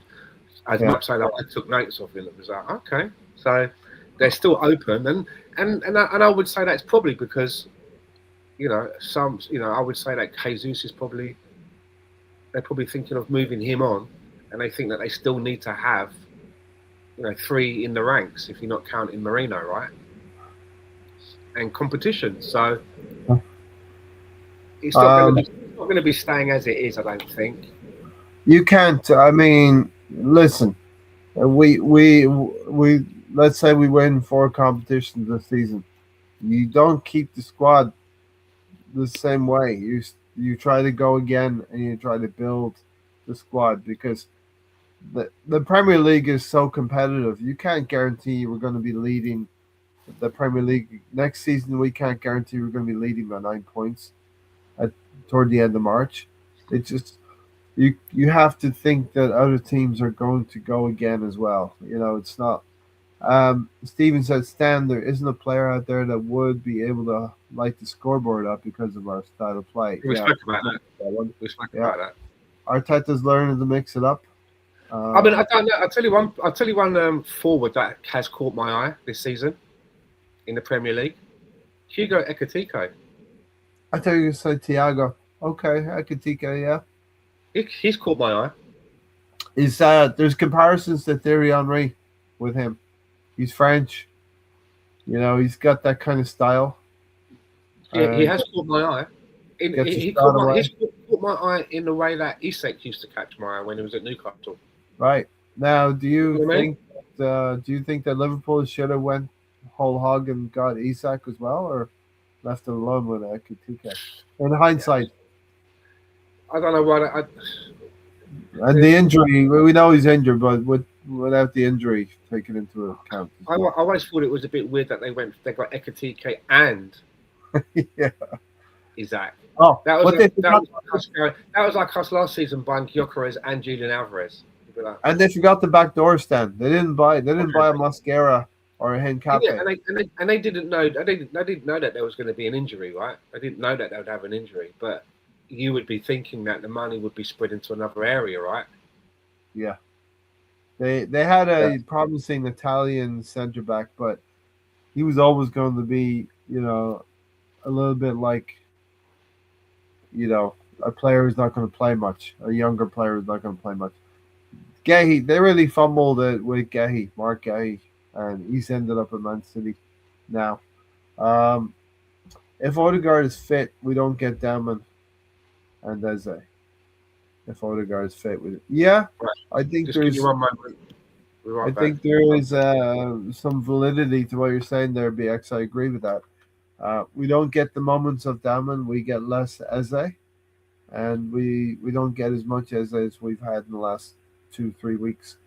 There was a point there where we worried about Eze because between the North London derbies, he didn't score or contribute. He didn't score goals. He contributed in general play and assists, but he didn't score. He scored a hat-trick at the Emirates against Tottenham, and then you'd think he scored 2 in the North London derby. And since then, he's kind of gone on great. He's ignited since then. I just miss Mourinho because he's clutch and reliable, and he's jack of all trades. He's no Freddie Adu. Daman is the wonder kid starlet that Odegaard was supposed to be. Max will have his own locker room until he turns 18. Yeah. Go in that room and change. Did Arteta put a target on Odegaard's back by making him captain instead of a regular player? No, I think that for publicity and the overall media, Odegaard does a great job as a captain in the overall media situation. When it comes to on the field, Patrick Vieira was a captain that didn't say very much. He just led by example on the field. Tony Adams was a captain that we would think that Declan Rice could be as well, a verbal captain. There's different kinds of he's in the pecking order, isn't he? He's like in 4th place. It's Odegaard. When Odegaard isn't available, it's Saka. Yeah. If Saka's not available or goes off, and it goes to Gabriel Megalegs. Yeah, and then maybe Rice, right? Maybe, yeah, we've not seen that happen yet because there's never been that many changes, right? So he's the one that is quite vocal and the one that gets that sort of captain recognition, but he's well down the pecking order. So does it even really matter? Why do you think that he's not seen by Mikel as captain material? I'm just No, throwing that I out. think it's a case that if it's not going to be Odegaard, Odegaard, who's anointed, then yeah, you've got Saka. Saka's the face of the club, right? He's Mr. Arsenal. He's been through the ranks. He's come through yeah, the academy. yeah, He's now a highest paid player. He's got a. Do you know what I mean? You've got to consider that, right?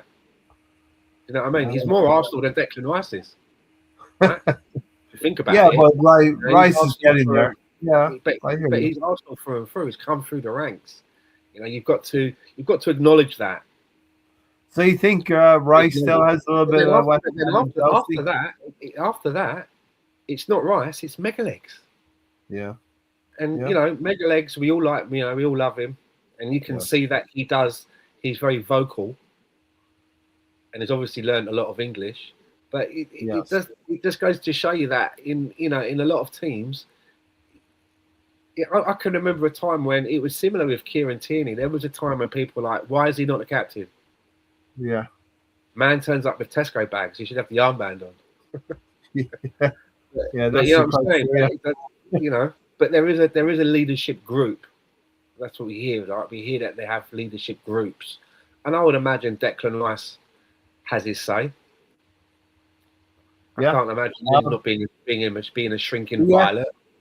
BX You know, said if BX is basically saying if Odegaard did not have the captaincy, would he play better? I don't know if that affects him because why is he out now? Has he got an injury? Is that why he's out now? He must be injured, right? But He's we've seen he's him got an injury. we've seen Yeah. him like come back from an injury, and then within like 10 minutes of playing, he has to go off again. Breaking down in warm ups. Just you know what I mean? It's like what's going on there? What's happening to this guy? Why are we Yeah. not able to keep him fit? What's the deal with this guy? He seems to be out more than he's in recently. And I'm thinking, well, Unfortunately, things I hope it's saying like another Riziki.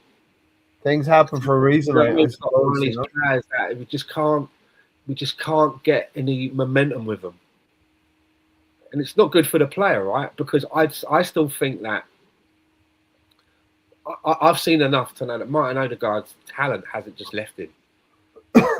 Yeah. You don't wake up one morning and like you try to do like keepy ups with a football and you can do two, and that's it. Yeah. The ball keeps rolling. You still, you know what I mean. So I don't know. And everyone's talking. He had a kid. I don't know how much that plays into it. Changes in his personal life, but his fitness seems to be a problem. And I'm gutted that he hasn't been fit because I would like to see him in that 10 role. I'm not saying get rid of Eze, but if Eze, come off the bench, start Eze in that position if you think Eze's earned the place, great. But we don't have to play him for 90 minutes. I'd like to see him coming off, and Martin Odegaard is the one coming off the bench and playing. Okay, this is where you think that is your best position. Do it. Sell it to me. Yeah. Sell it. It's funny. It's funny when Odegaard was playing, we wanted Eze to get some minutes, and now we want to see Odegaard get some minutes as well. Because Charles, it's a different. Yeah, but it's a different position, right? yeah, It's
he Bernardo looks like Silva, he hideous looks like players. a guy that's kind of maybe checked out a little bit.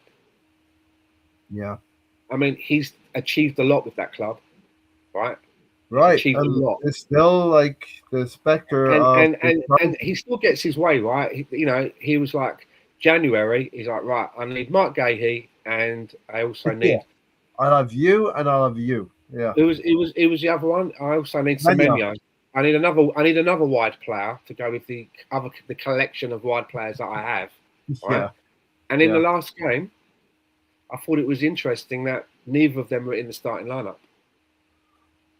Ooh, And the interesting. two players that he brought in January, Semenyo and Gahey, they didn't start that last game in the league. So, he Interesting. even his post match interviews, he's starting to get a little bit snippy. Yeah. Do you know what I mean? Which Yeah. he wasn't right. He's getting a bit snippy. He's Well, really he's getting himself into trouble on the sidelines and that. Do you know what I mean? you would have to feel that they're going to go into the cup final as slight underdogs, and that's something. Another thing that will hold for 10 or 15 minutes, but Arsenal have to take the mantle of favoritism probably on Sunday. And Um, and some of the players that they bought, like that, Kyle Walker went, and they didn't really ever seem to ever do anything proper to fix that didn't spot. replace It's adequately. like it's like right, Pep. What do you need? What do you need? It's like I need another winger. They're like, really? Another one? Yeah. Need another winger? Okay. Well, Pep said he Yeah, needs a. and They're not going to fire him, right? He's earned the right.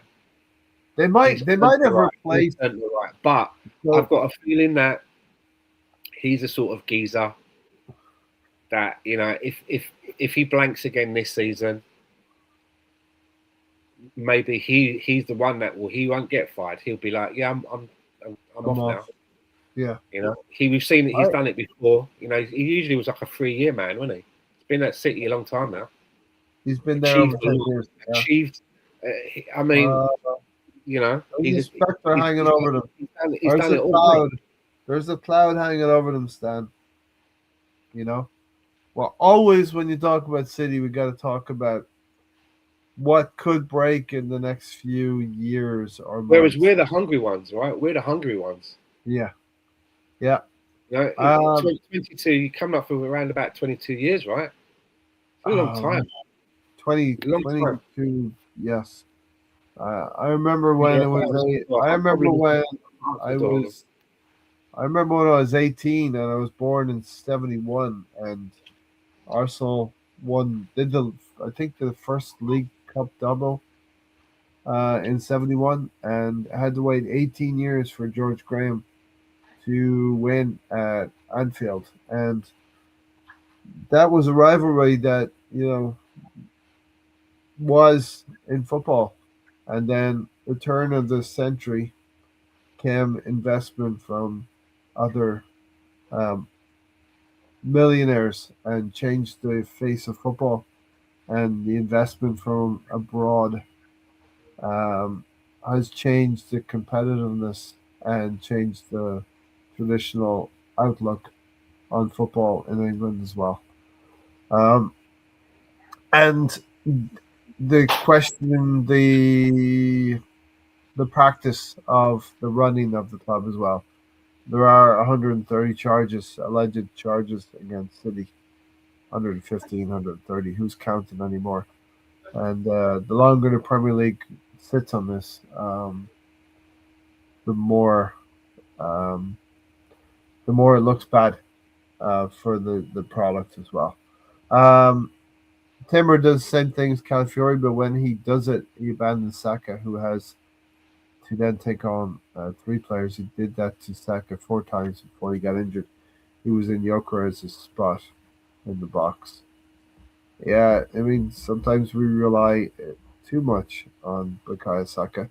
Completely out of left field, but there's a young English striker named Dominic Ballard playing for Leyton Orient that's cooking right now. Yeah, will we see him in the Premier League? I'm hoping that there's a striker named Troy Parrott who's in the Dutch league, plays for the Republic of Ireland, and can fire Ireland to a World Cup. That's what I'm hoping for. In this month, coming up in a few days after this cup final, there's an international break. We want most of the Arsenal players to not go on international duty, but I'll have a definite interest in Ireland after this cup final because they embark on a playoff against the Czech Republic, I believe, and maybe Denmark in a final in Dublin to get to the World Cup. So that's something of interest coming up for international football. It will be competitive, and Troy Parrott is a good player. He has the stink of the Tottenham a little bit. He came from Tottenham, but he's moved on to better things. Not sure if we discussed, but which boat do we stand? Yeah, hold your fire there. Raya boat, best keeper, best 11, or Kappa boat brought us here, keeper. All right, you want to delve quickly into the Champions League stand? This is the most recent. Listen, this is the benefit of topping your group, right? You play 8 games, you win all 8 games. Arsenal topped their group, and then got the benefit of having their home game second.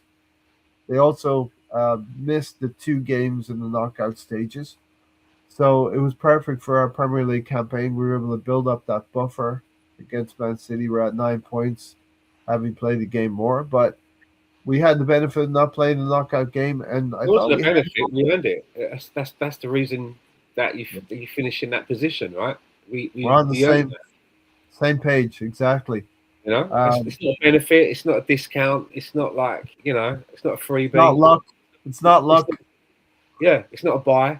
We won all of our 8 games, which allowed us. That's the reward, right? That's I'm Yes, sure all the that's other teams, structure. all the other teams below us would have wanted would have liked to have had that. So, Yes. so yeah, but I mean, it was a little bit nervy, right? Because we're going into the second leg at 1-1, Yeah. and there's none of the away goals no more, right? The away goals thing, there's none of that Yeah. complication. Do you know what I mean? It's like if you score 2, you carry the 1, and none of that. That's all gone. Right? I used to hate the away goals. I hated to carry the one. Strongest subject, but I managed to get down to a local pub to watch that one in the afternoon. Yes. Nice. And, I thought we'd done really well. Comfortable in the end, right? Yeah, Managed done really well. the game. Um, I saw the highlights. I saw the last 10 minutes of the game, but it looked to me like the goalkeeper was building himself some confidence. Like we had some chances. We tested the goalkeeper. He had all the answers until he didn't, right? And Yeah. it looked like he was going to frustrate us. But I think it was what 38 minutes. I mean, it's an important game because you lose that game, you're out of that competition. That's it. Yeah. Goodbye competition. Now you're looking at 3 competitions that you're in. Yeah, we're still in the Champions League, and you're looking at you top the group, and you've beaten teams like Inter Milan, and you've beaten Bayern Munich. So you are on paper. You're supposed to beat Bayer Leverkusen on paper. You've been to the Bernabeu and done them when they were holders. Yeah. Season before.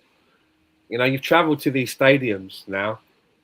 Arsenal have travelled to stadiums and given a good account of themselves because there was a couple of seasons ago, I think it was in the Europa League, and I can't remember what game it was. Was it PSV? It might have been somewhere else, but they came out. Our players came out onto the pitch, and I think there were a bit of reward with the atmosphere, and I think it was something like I can't remember the game. Yeah, Porto. Within 5 minutes, Declan Rice picked up a yellow card.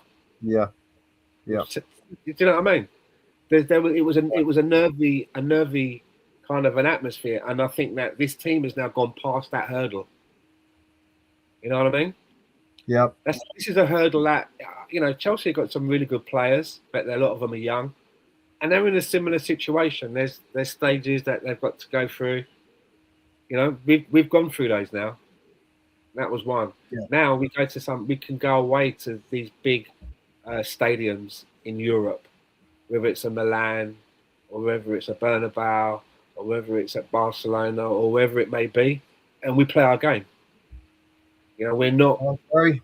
we're not overawed. You Yeah. know, Yeah. Yeah. but yeah, So really pleased though because it was an important game. It was hinged at 1-1.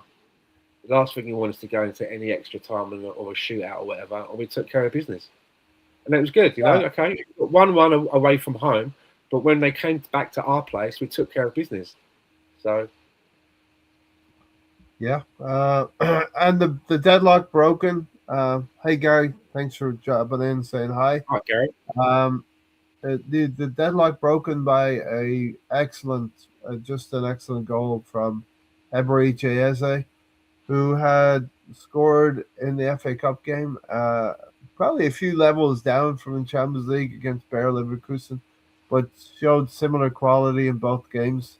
And somebody I think it was Gary Neville, and I thought the same thing. It was like Thierry Henry, where he flicks the ball up, and instead of like Thierry Henry's shot against Man United was guided into the top right hand corner, but the flick up and the swivel and the shot was more of an Eze trademark, um, corker, as we say. And Yeah, this is what he was doing for Crystal Palace last season. and that's what you want to see, rather than a player in that same position receiving the ball and trying to lay it off to somebody to the left of them. Do you know what I'm getting at? Yeah. Trying to find someone else, rather than saying like, okay, I'm going to take with some responsibility and try and make something happen. Like Damon, like Damon taking on the Very good. responsibility and that ball hits the back of the net before the goalkeeper even knows where it's at. The goalkeeper had no chance to get at that goal. So great goal. Arsenal on their way 1-0, 2-1 on aggregate, and 10 minutes later, Declan Rice. You mentioned the double pivot earlier, but I think the understanding in double pivot doesn't mean the two players sit. Of course In the not. defensive. One can go and one can. Well, but one Yeah, has to stay. there can be some freedom. If one goes, the other has to stay. But there can be reasonable freedom, and I think Zubimendi probably accepts that Declan Rice is going to do those things, and is willing to cover those areas. But Declan Rice seizes on a pass, a loose clearance, right, and just steers it into the bottom right hand corner. A daisy cutter, as we say, a daisy cutter back in the day. And you hear things like the Champions League and Declan Rice, they just go together. Here he goes again. He scored two free kick goals against Real Madrid last season, and now he's chipped in with a goal against Bayer Leverkusen to win the tie, 3-1 on aggregate. Yeah, this was my first. I think last time I was at the pub to watch a live Champions League game, because it's my lunchtime, was that Real Madrid game. And my colleague Max, who's Brazilian, came with me, and Declan Rice scored 2. And then we went to this one again, and he came. Oh, okay. A lucky charm for I think Europe. A good lucky charm. You got to make him come to the quarterfinal games, the semifinal, and final. He's the Champions League lucky charm, right? Yeah. You got to bring him on Sunday as well. You better bring him on Sunday too. I think it's just Europe, though. I don't want to test the theory, Stan. You better bring him on Sunday too. I'm not testing the theory on Sunday. Are we going to get to Sunday then, or what? Is that where we're going? What's that? Okay, so we're getting closer to talking about Sunday, right? Yeah, we have a little 20, 30 minutes here. We'll get into that. But one last thing on Champions League. We are in the quarterfinal again for the third time in a year, in 3 years, right? I know you're about taking the next steps, right? So we got to a semifinal last year. The season before that, we got to a quarterfinal. Yeah. Yeah. Season before that, last 60. You know what I mean? So I'm looking at, okay, so this year I'm expecting a final. Yeah. So a We're little word about in a far better state for it than we were last year to get to. Do you yeah. remember? You're in a semi-final against PSG, and I remember seeing Mikel Arteta look at the bench, and it was Yes. like three of them. One of them was it Cabia, Harriman, and you know what I mean? There's like three kids on there, Yeah. and you're like, we shouldn't be in this position. No. Should not. You know what I mean? So let's pray. Let's pray. Them What days are are we going to gone. pray for? No injuries. Let's pray for no injuries moving into the coming weeks. I mean, those Of days are gone. class. As you say, just look at the substitutes we made in the last game. The quality of the players that were coming on. Yes. Yes. You know. And that's the work that Andrea Berta. That's not a bad position to be in, to be able to That's bring the in. work that Andrea Berta. Listen, they brought Andrea Berta in and they said, have a look at this team sheet in the second leg of the semi-final of the Champions League. These are the players that I don't want to see. With all due respect, I don't want to see them next season. I want to see upgrades on all these players. You know? Okay, yeah. Andrea Berta, go to work. And so the summer happened. We brought players in. Liverpool thought they had it. Champions, what do you call it? Championship manager. You go out and buy everything in sight, all the big name players. But Arsenal seemed to buy clever. You know what I mean? So yeah. Now, did you think that Bodo Glimt would be the danger? Did you think that they would go through? By no glimpse, no. I mean, 3-0, a 3-0 lead. Fair play to them, right? Sporting overturned that. They win 5-0. Isn't Sporting the team that we got Viktory Gyökeres from? Yeah. Yes. I was reading that obviously they sold him to us. The guy that's come in and replaced him, he's already scored 50 goals this season. Has he got 50 already? Yeah.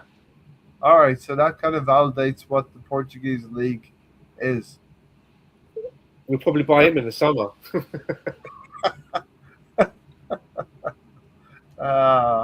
So BX said Bodo fizzled out of magic. You know what I mean? All right, so listen, Sporting's going to be a tricky tie. We'll look at that one in due course. But there's some big names in the competition still. On the same side as Arsenal is Barca and Atletico Madrid, and then I think the other side is more difficult. It's heavy. It's got Liverpool, it's got PSG, it's got Bayern Munich, it's got Real Madrid. So there could be a bloodbath over there on the other side of the. So who's our choices? Well, we're going to play Sporting next, but then we either play Barca or Atletico Madrid. Barcelona or Atletico. Sporting. Huh? Yeah, we got to be Sporting. Yeah, Sporting okay. Is next. All right, so that's the Champions League. There's going to be some fun in the quarterfinals. Well, you'd think that then Viktor Gyökeres would be in his element. Yes. All right. Go back. He'll go back to that stadium and bag a hat trick against Sporting. He knows that's the style of play. He knows he knows all of the holes in the pitch and where the ball's going to bounce. You'd think, and he scored so many goals in that league. Yes. Steven said, I believe the last time we played Sporting, they gave us a rough time with their midfield block. All right, so we talked about the Premier League. We talked about the FA Cup. Talked about Max Dowman. Talked about the Champions League. All right, here we go. Number 4, the fourth target. It is literally the fourth target in your season. When you plan your season, it's what would be deemed as the one you overlook. It's the lowest rung on the ladder, but it's still a trophy, right, Stan? The Carabao Cup Final. Usually you'd be right, but this particular, because of the circumstances, who's involved, what it means, there's so much to this game. This is our I would probably say Mikel Arteta's biggest game in his career so far, because we are on the verge of perhaps being in a good position to win the league. Right? There's been a lot of time. Yeah. There's been a lot of investment put into this. Right? Coming up for the 6th year or so that he's been the manager, right? And now he's got his team. He was criticised, even though he won the FA Cup in his first season. A lot of people take it away from him. And, it wasn't his team; it was Emery's team, like that. Like Slot didn't do the same thing. Klopp's team. You've got to work with the players, right? But they try and take it away from him. But usually in a Carabao Cup, you'd think that perhaps on the way to the final, you might be playing some of your, young kids, rotation, that kind of thing. But this game is different. It's against Man City, the team that for the last however many years have been the team that's been keeping us from winning because they've been in front of us. Yes. And this season, we've managed to give ourselves good accounts to City. But if we go into this game and we don't win, it really makes it difficult, I think, on the mental side, because you've then got to go to City and get a result. Whereas City, if they manage to pull it out of the bag and win in the cup, they get a spring in their step. If we go to City as winners in the league from the Carabao Cup, we go there as winners in a cup final situation, they're the ones that are going to be doubting themselves and will feel really strong and confident. I think this game is so vital, and you've got to play your best players. I think it would be arrogant of us to go, we're going to play a different keeper. No, we winning is like this team hasn't been to a final yet, right? Mikel hasn't been to a final, other than that FA Cup. But not with this team, but he's never got his team to a final. This is it. Why would you not roll all of the best dice that you have? Why would you think, no, you've got to play your best team, because winning this one could be the catalyst which this team then goes on, really becomes hungry. You win this and they're like, we're going to win, we want to win more. If you lose this, now doubt creeps in. Doubt may start to creep in, and while you're doubting yourselves, someone scored a goal against you, and you're like, this is doesn't matter. Take the Carabao Cup title out of it. It's against Man City, and Man City have had a bad season compared to what they've usually done. They're going to want to win it as well. They're not looking at it like, we'll play our academy because it's the Carabao Cup, because they know it's against Arsenal, the team that are taking their spot at the moment, and they need to get that psychological edge. Yeah. And that's the biggest thing about whoever wins this game. There's no draw. Someone has to win. Someone has to lift that trophy. Yep. Right? Someone has to win it outright. So that's psychological advantage going into that Man City game. For me, it's crucial. Yeah, I think I'm not nervous, but like every time I think about it, fuck, this is a really big deal. This is really the nerves for me. For me, the nerves will build a little bit through the weekend. Like, it won't be an Arsenal game Saturday, so you'll think about it then Sunday, and it'll be, usually Sunday will be the build up to the cup final, the Carabao Cup final. And I'm in two minds. I don't know whether there's a pub that showed the Arsenal game. I don't know whether to go to the pub, because it is a big deal. To win, this could be the catalyst to win something and be around other Guineas. I love all that, but I'm at that stage where, like, when we lose in a really important game, I don't like to be around anyone. Yeah, you know what I mean? Not nice. I don't. So I'm in two minds. Nice feeling. Yeah, it's I'm in two minds. So I don't know if I'm going to watch at home or go down to a pub. But definitely. Welcome, Tiger and Gunner, for joining us as well. Yeah, listen, many people have been waiting for the goalkeeper conversation. We've not spoke. We're getting to that now. I just said I'll play my best. I'll play my strongest team.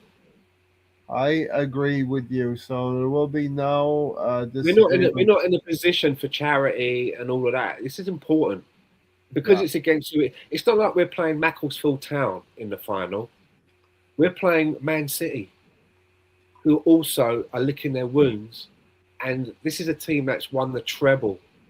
We haven't won shit in 22 years. This and when game, you, this game is yeah, the psychological edge. We need to go there with our strongest team and play our best football to win that trophy. None of and this, well, because no, you play. We can't no, because you know what? If we lose it, and we've played Norgard or I'm just picking names out, right? Or Kepa, or even starting with a Dalman, and we lose the game, then it's going to be like, what are you doing? Why were you so arrogant? Why did you not start with your strongest team? You can yeah, change a game later on, but you've got to. We have. There's so much has been invested financially by the owners. Surely you're going to be like, I can't so fuck this up. I need to I go out. agree. I need to go out there with my strongest side. We're not in So a I, position to treat this cup like a minor. Because when was the last time we won something? You know what I mean? I And also, agree. it could be the catalyst. Once a team knows how to win together, they want more of it. Yeah, I agree with you, Stan. Like I said, the Carabao Cup Final is the least important of the four competitions, but it's the most immediate and instant opportunity for us to win a trophy. And as BX said, this trophy could start a dynasty. Now, I don't know if it'll be a dynasty because it's very competitive in the Premier League, but uh, I remember the first trophy that I celebrated as an Arsenal fan was 1987 when we won against the best team in the land, against Liverpool. At a time when Ian Rush, whenever he scored, Liverpool did not lose. And Ian Rush scored the first goal, and Charlie Nicholas was involved in the two goals that brought the trophy home for the Arsenal under George Graham, a young Arsenal team. And as you will know, a season or two later, we went on to win the league at Anfield as well, and then we went on to win it twice in 3 years. So these kinds of things, as Stan is saying, can open the floodgates to more confidence within the team and more trophies to follow. So yes, it is a very very important psychological blow that will be taking place on Sunday for whoever wins it, you know. And I happen to feel like we slightly shaded. It could be like 55%, 45. That's kind of the margin I'm thinking. We might have the edge very, very slightly, Stan. I think that this is a game that a lot of people are going to be watching or keeping tabs on, irrespective of whether they support Man City or Arsenal. It's that bigger game because of who's involved. It's a cup final. And you would think that on a cup final, as a player, you're going to maybe have that little bit. It's about a bit like taking Popeye taking his spinach. You're going to get that little bit more. It's a cup final, something really big on the line. Everyone is going to be wanting to bring their top game. There's no draw in this. Somebody has to walk away the winner. And it's, Yeah. as I say, it's not like like a Premier League team against a First Division team, or a Premier League team at the top that's against a Premier League team that's really down at the bottom. This is very competitive. It's two teams that, outside of this uh, sparring match, they're actually going for the big heavyweight championship as well. Yeah. It's the same people, so you can start taking a measure, and you put down a marker. And if we're able And to, if we come out of this as winners, that's where people start edging their bets, and everyone's going to be like Arsenal, and that's what you need, right? That's what you want to. That's what you want, and then the focus will be on Man United, Pep, is he going to be leaving? All of that helps, but if we come out of this as losers, it's going to be like, yeah, well, it's Man City always put it out of the bag. Arsenal are bottling it again. Bottlers, they're going to get that also. They had it the last time they was in the final. They get to a final, they've not won it. All that sort of chit chat. You just don't need it. You don't need yeah, that this is you don't need that added baggage, right? So there's so much riding on it. As I say, yeah, if it was team from the first division, he wouldn't have that much heat. But it's against the team that we're supposed to be measuring ourselves against. And I would be. Everyone's talking about who we're going to play in goal, blah blah blah. I guarantee you, Man City. I bet they play Donnarumma. Yeah. Yeah. He's gonna put his best team out. This is not a situation you can take lightly. This is Manchester City. This is Pep Guardiola. This is the team that we've been fighting with. And you could even say that even if you decided not to play Donnarumma and played Trafford, Salford or Trafford. Someone like Pep, you could say maybe he's earned the right because he's actually won a lot of shit in this environment, and maybe you don't get it. We haven't. We can't afford to be making a move like that. We've got to put out the best that's available. This is our time. This is our window. We've built the squad up now to be strong enough to fight on 4 fronts and strong enough to win some of those 4 targets. It's against Pep Guardiola. I'm happy in the sense that City are not playing a Premier League game and stealing a march on us in the Premier League. But also remember, they're going to be worthy opponents on Sunday. Oh, yeah. And they're going to be desperate to beat us. Stan, they're going to be desperate to beat us because they just got dumped out in Champions League. They have very, very, very small hopes of winning the Premier League, and they're in an FA Cup. So they really only have 2 cup competitions to really go for now. And they're not going to want to lose. They're not going to want to lose. They're professional footballers. Not going to want to lose on Sunday. So it's up to Arsenal to grab this opportunity and those players to grab this opportunity because this team has been the one that's lording it over us for the last 2 or 3 seasons. Yeah, and if we beat them and it's comprehensive, when we go to their place, we bowl in there pretty strong. Yeah. Do you know what I'm saying? Even though I'd rather have that than they're waiting at their gate going, "Come on, we're waiting for you," because they've got a new spring in their step, right? They don't fear us, right? Oh yeah. I will definitely. You'd be like, if those players, right, they want to win the league, but if they can't even take us in a final, a 1 gamer, we've got this. That's what I'd be saying if I was in a position. Do you know what I mean? If they can't do us in a final when everybody should be. You play your best game, you walk away with silverware. They couldn't do that, and now they're going to come to no. That's how I would be, But the other way is, and Stephen, yeah, we can't have that. We cannot put ourselves in that position. It's a must-win game.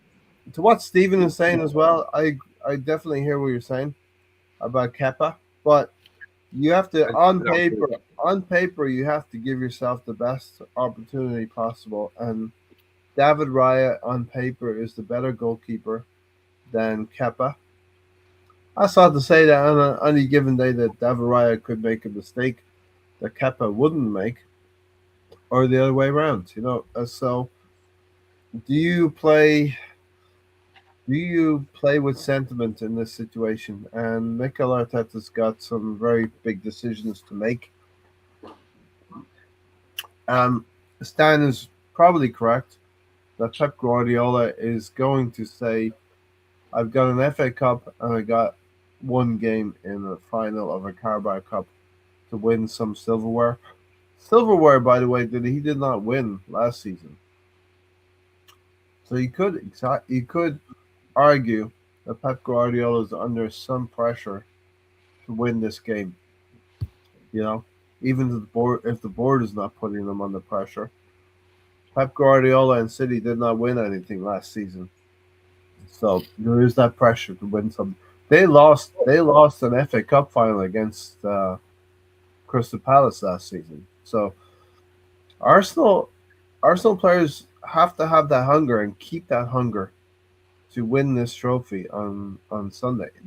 City are not going to give it to us. We have to take it from them. We have to wrestle it from them. Yeah. So, on paper, you have to give yourself.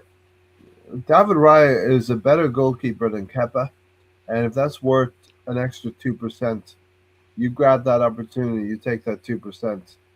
A little bit more assurance if you're Mikel We're Arteta. we're not in the position to put ourselves in a place where something happens. It's an awkward ball in the box. It looks like the keeper should have got to it, and it goes in. You're just then putting yourself in the spotlight because hindsight's easy. Oh, if David Raya was there, that wouldn't have happened. You're opening yourself up. You've got to go with everybody. And whilst we're not a team that's going into this season after winning 2 trophies last season. That's not who we are.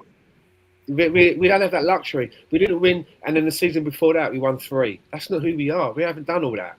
Yeah, and the team we're looking for the catalyst. This is Mikel Arteta's team. A lot of money's gone into it, right, to put this team together, and they haven't won anything as a team yet. So they need to have that experience. If I'm David Raya, I'll be like, why am I not playing in this final? I need to win with this team. Yeah. Do you know what I'm getting at? It doesn't make this. We're not in that charity phase yet. It's not. We're not like that. We shouldn't be doing that, man. I think we the team can play very well with Kepa, but I think there's a higher comfort level of the regular 11, first 11. The regular first 11 who plays most games have that familiarity. He's not being paid to play cup finals, surely. David Raya is. Maybe. I would have said he's not being paid to play in cup finals, surely. David Raya is. Yeah, exactly. It's not like we're coming off the back of 2 cups last season and 3 the one before or something like that. No. Do you know what I'm saying? We win, so we have to put ourselves. There's a reason that the board gave him that money. There is exactly. That money. I think there's don't dick it about. Don't be sweet. Don't be cute. Don't try and be cute about it.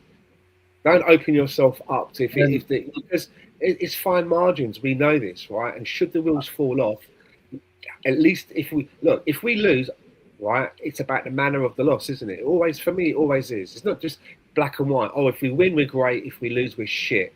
It all depends on how it goes down. And if we put our best out there, and on the day we just came up short against them, then that obviously means that they're better than us on the day. I don't. We gave it everything. We left it all out there. We gave everything. But if it's going to be like, we lost, and then you're left with things like, yeah, but if we'd done that, maybe, or if we'd done these glaring holes that we usually wouldn't have done, then what? And you're like, well, why did we do that? Well, now we're going to experiment in a final. Really? Now's the time we're going to experiment. No. Listen, I imagine if we'd never done this thing right with the number 10 in the tweak in the formation. Let's say we hadn't done that yet, and then in the cup final we go into that game and we look at the lineup, and that's the first game we do it in, and we lose. What's the outcry there? What the fuck? We've been playing like X all this way, and now we're going to do that in a final, and then it's like now you can't go back to that, right? Because it's like tell you what. It's a fine balancing act. As I said, we've only lost 3 games all season, but the season's not done, and we need to finish strong in these 16 games that are left. One of them is a cup final. Another 3 games in the FA Cup would be another cup final. Another 5 games in the Champions League would be a Champions League final, and the remaining 7 games in the Premier League to win the Premier League title for the first time in 22 years. That would be something, but you have to put your best foot forward in every. Surely the psychology should be, if you're the manager, I believe in David Raya. I'm with Tevenov to get David Raya, but he hasn't won anything with me yet. I want to put him in the best position to win something, so he knows what it feels like. That defense knows. He's not getting out. I'll be thinking like that, not like, well, that other guy did play a few games and that, and he's all right. So. No, we're not in that position. This is a big call for Arteta. It does more for David Raya than it does for Kepa, because David Raya hasn't won anything with us yet. This sets him on the way. Once we win 2 or 3 things this season, then by all means play fucking Kepa in more cup games if that's what you want to do. But let's get to that.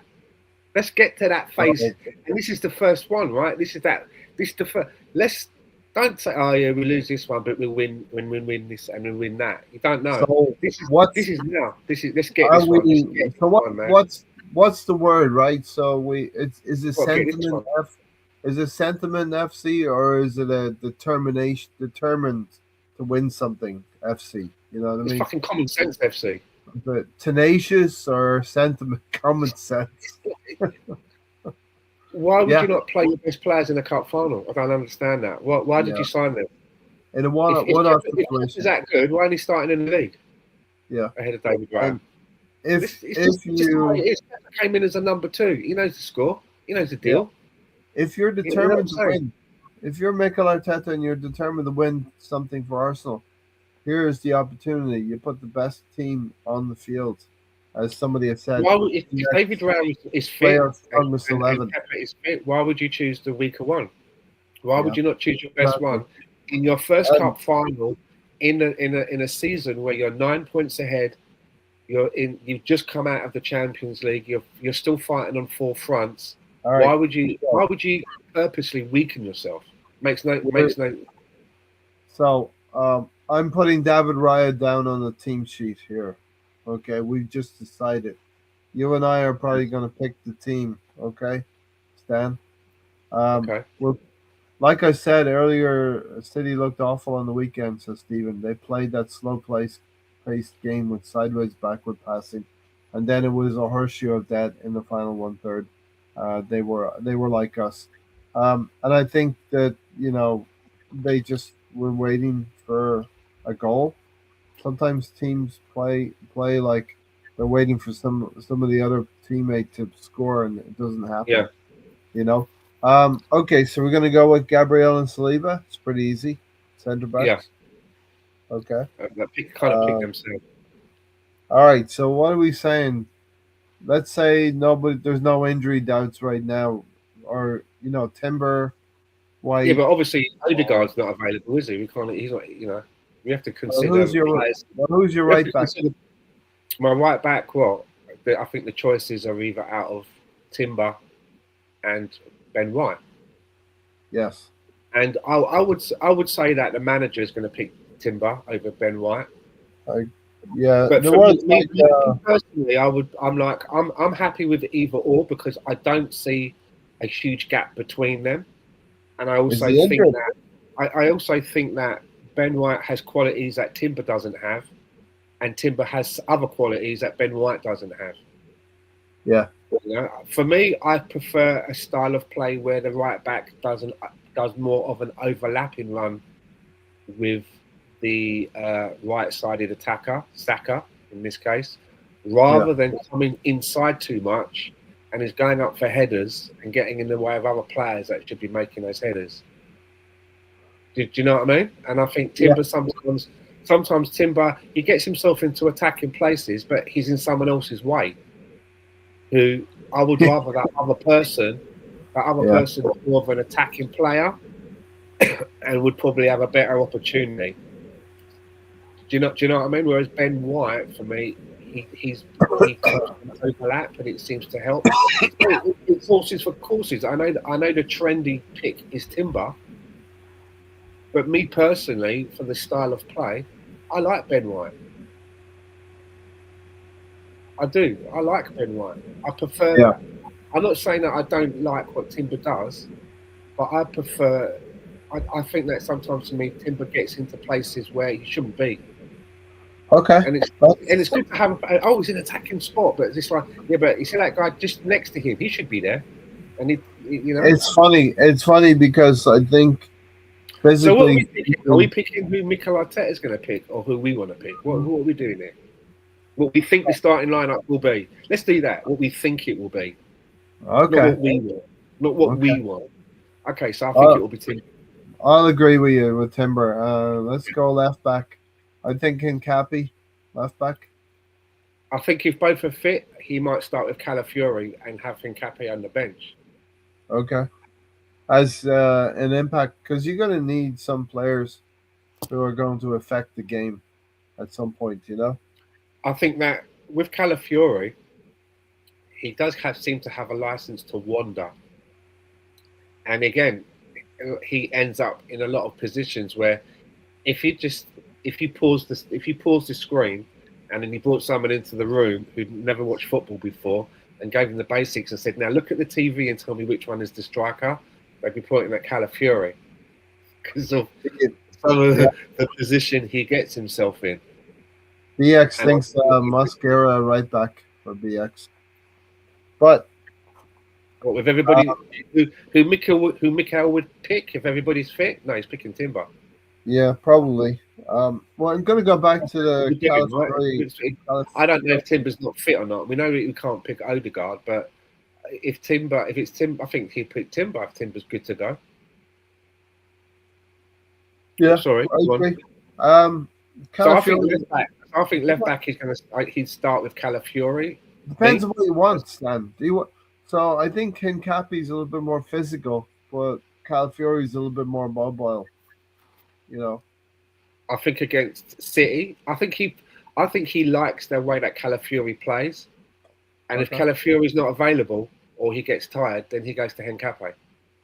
Yeah, it's the funny. Problem with Calafiori is if he's available, and I think he is available. If him and Hincapi are available, I would say Mikel starts with Calafiori. I mean, I'm looking at the lineup against Everton last Saturday, and he started with Calafiori, so that tells me it was a key Premier League game against a tough opponent, and he went with Calafiori. So you probably get the nod there.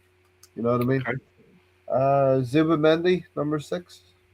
Yeah, Zubimendi and Rice. If we're going in that double pivot, I think that picks itself. Yeah. And then I think because Odegaard's not available. Eze's, I mean, they probably picked that midfield picks itself now. Saka on the right. Saka, okay. Now on the left, we're getting down to it. Now we're getting down to it. Yeah. On the left, that's a difficult one because Mika hasn't seemed to stamp an approval there. A lot of players are getting opportunities, so much so, Madueke started there just the other day. And then the other day it was Trossard after that, with Martinelli coming off the bench. I'm going Trossard. I think if they all seem to be fit, Madueke, Trossard, and Gabriel, and I think that's the case, I would say that he starts with Trossard as well. Okay. Yeah. With Martinelli and Noni, being able to, I think Martinelli has good effect off the bench later on in the game. Yes. So direct. I think Trossard can hold on to the ball a little bit more. So who's he going to play? So who's he playing Who's he playing in as the striker then? And I think that Trossard plays with Viktor Gyökeres a little bit better.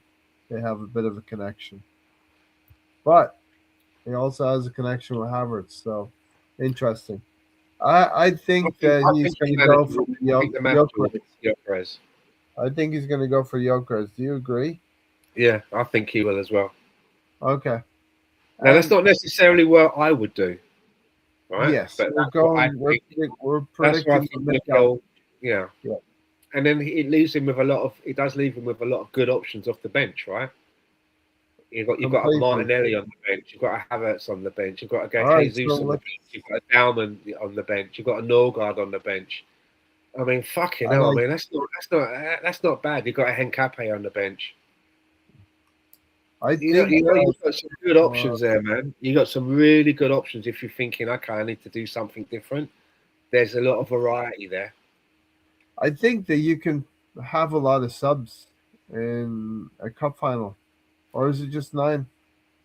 Isn't it 5? You could 5 players. Within three. Right. Within 3. You can pick 5, but you got to get three goes. Yeah, 5 from 9. But is there more than 9 on the bench in a cup final? I'm not sure. I don't know. Might be. But remember we were talking about this a couple of months ago, back in the day, like 20, maybe 30, 40 years ago. Yeah, you might see someone like a Salmon on the bench, right? He might only had one sub, right? Back in the 80s or whatever, he only had one sub, right? Yeah.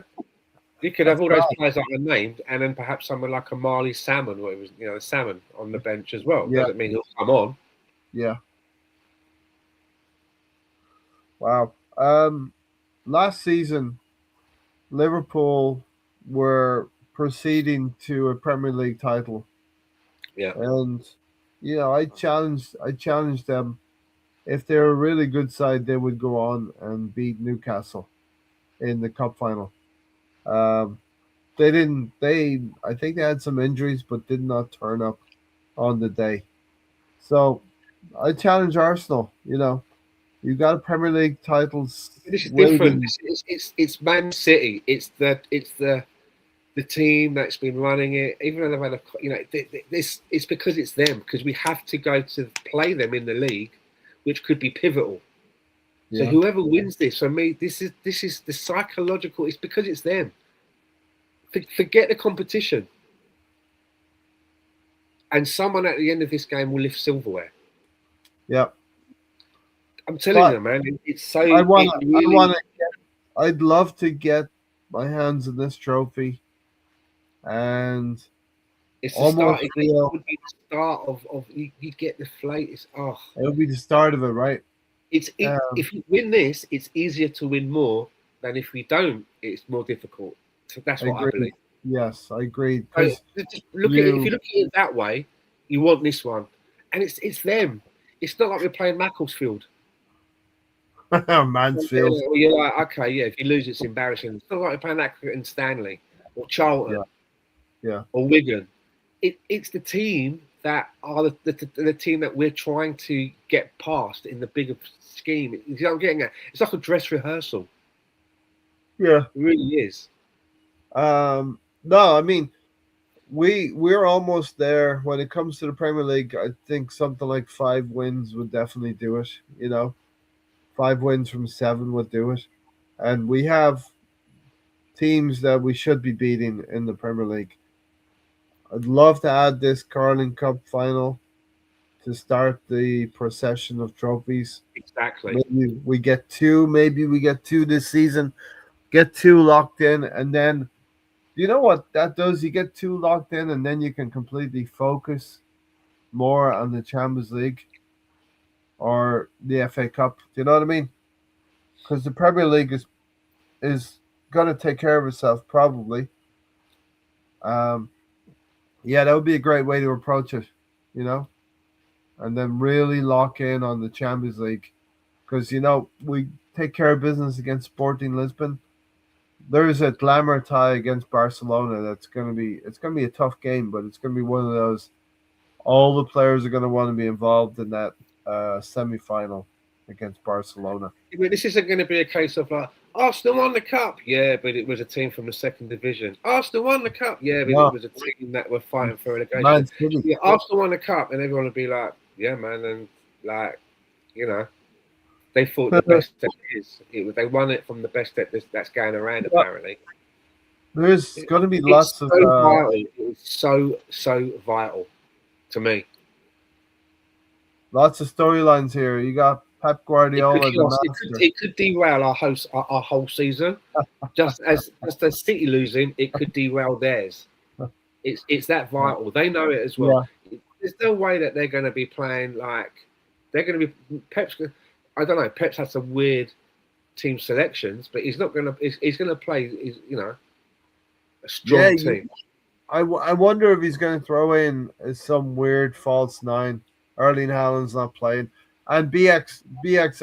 I know when I said we're going to play Barcelona, that somebody would say, "What if an Atletico Madrid beat Barca?" It's not beyond the realms of possibility that Atletico beat Barcelona because they're a good outfit. And what is it? Alcaraz, what's his name? Alcatraz is playing pretty well. Junior Avalardo. Yeah. Who's the player you like from Atletico? Julian Alvarez. Alvarez, yeah. He scored 2 the other day against Tottenham. They beat Tottenham. Well, it's Tottenham. I will say one thing though is that obviously Tottenham have been in the news because of the talks of possible relegation. Yeah. But I watch extended highlights of that Champions League game against Atletico Madrid and Tottenham, and they already went in there with a huge lead, right? Yeah. And even though they got what they needed and won, I will say that Tottenham look like they've discovered how to play the game of football again. That game Maybe against Liverpool. maybe in its most basic form, but they were playing football. Well, what he So did against what I'm saying is, maybe if this transpires into the league, maybe they'll get out of relegation because that's where the wow, eyes.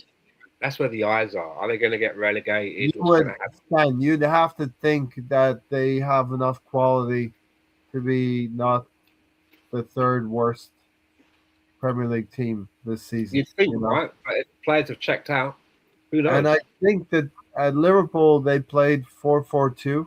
I mean, you might like that formation. I know you like. If those players didn't want to play for Thomas Frank, why are they going to play for this geezer that they don't even know? Well, Do you they know what I'm don't getting want at? to be. They don't want to be in the championship, right? Who's going to the championship? Not the I players in know. that team. They're not going to the championship. The club might go to the championship, but see, Yeah. this is the thing. If Tottenham go to the championship, right, it's like if you look at a club like Burnley, who are fighting for relegation. I'll use them as an example. If they get relegated from the Premier League and go into the Championship, yeah, there's going to be a couple of transfers and that, but you would say that the multiple of the players that were playing for them in the Premier League are now going to be with them in the Championship and trying to get them up again. Yeah, it's not going to be like that at Tottenham. There are players at Tottenham now who's already said to their management team and agents, start putting your feelers out. I'm How many sure. of those players do you think that if they get relegated, they're going to stick to their contracts and fight to get out? And how many of those players, even if they stay up in the summer, want to get out?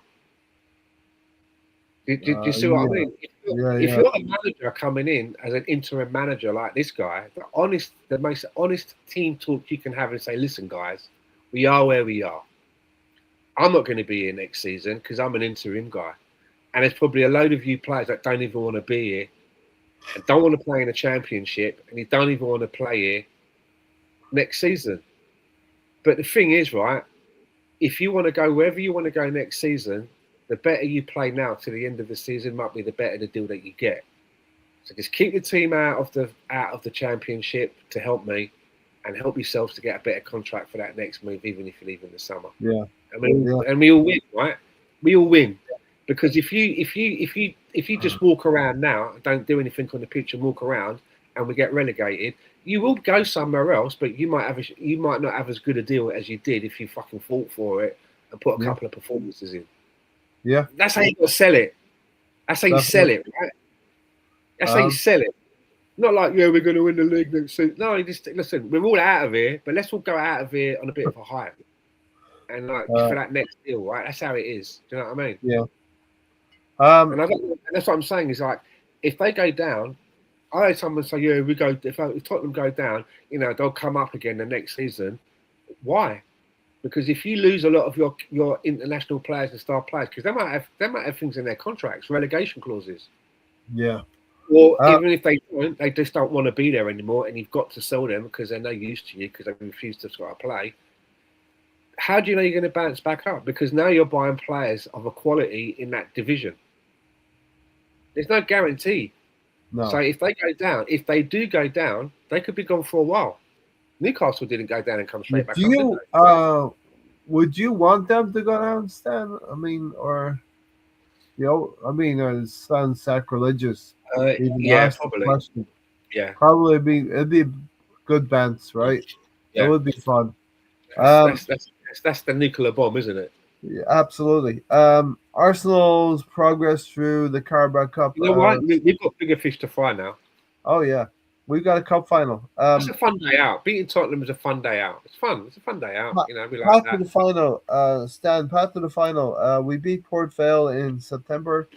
Eze and Trossard scoring the goals. We beat Brighton in October. One area and Saka scoring that goal. And then we had a quarterfinal, I think, against Crystal Palace. Yeah, it was quite edgy. It was 1-1. I remember Mark Gay scoring the goal and not celebrating. We won that on penalties. And then we had the two-legged semi-final against Chelsea. The Chelsea manager seems to be able to beat a lot of teams, a lot of other teams, but has not yet figured out how to beat Arsenal. And here we are in the final against. If you're like a backup player or a keeper, and you play all of let's say a smaller cup game, and then you get to the final and you put the other guy in, it might seem harsh, but it's like the reason that you're a backup keeper is so that this guy doesn't have to play all the time. If he could play all the time, I'd play him. But he's a human being. It ain't going to happen, right? You're here as a backup keeper. You've done a great job backing us up, and you got us to the final of this minor cup. But now we need to win the cup. You know the guy that's better than you, the one that I play every week, the one that I pay more? Yeah. He has to play. Because you know why? He's fucking better than you. Yeah. And you knew that when I fucking signed you. So be on the bench, and if he gets injured or whatever, you might get a chance. But you're not starting. You've done your job. And that's why you're getting paid X for Arsenal. You have to be harsh like that. It's not oh, you played every game, I've got to play you. No. There's a bigger picture. If it all goes pear-shaped, the fans ain't going to understand sentimentality. Neither is the ownership that gave me the money to build this team. If we've got two trophies in the bag last year and 3 the one before, we can have that conversation because we're like big-time Charlie Potatoes. But we're not big-time Charlie Potatoes yet. Kepa's played all of the 5 games in this competition. He's played one. But he's not a number one keeper, and we need to win a trophy. He's played one Champions League game as well. But I do hope that there's not a 7th game for him to play this weekend. It'll be on Mikel Arteta, and What do you think? What do you want to see happen? I want to see Raya there, but I'm going to be nervous looking at the lineup, thinking, did he pick Kepa? Did he stay? Even if I'm Raya, I'm thinking like he's there to. I thought this guy was brought in to give me a rest here and there, and he's done that. But you know what? I'm fucking fighting fit today, and I'm your number one guy, and we need to win this shit. So why are you playing? Why are you playing the guy that, in your eyes, isn't better than me? Because if he was, Raya. Because if he was, you'd have played him in the league all the time. It doesn't make sense.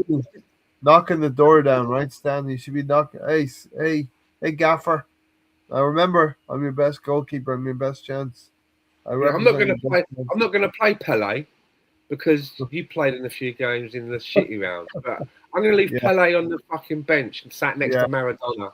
All right, lads. I don't know. It's ridiculous. If you're the owner, you're like, I'm not paying Pele and Maradona to sit on the bench. That's the thing. That's not why they're on like 300 bags a week to sit on the fucking bench. Get it on. All right. Left this last comment here from BX Gunner, and we'll get out of here unless there's anything else to say, Stan.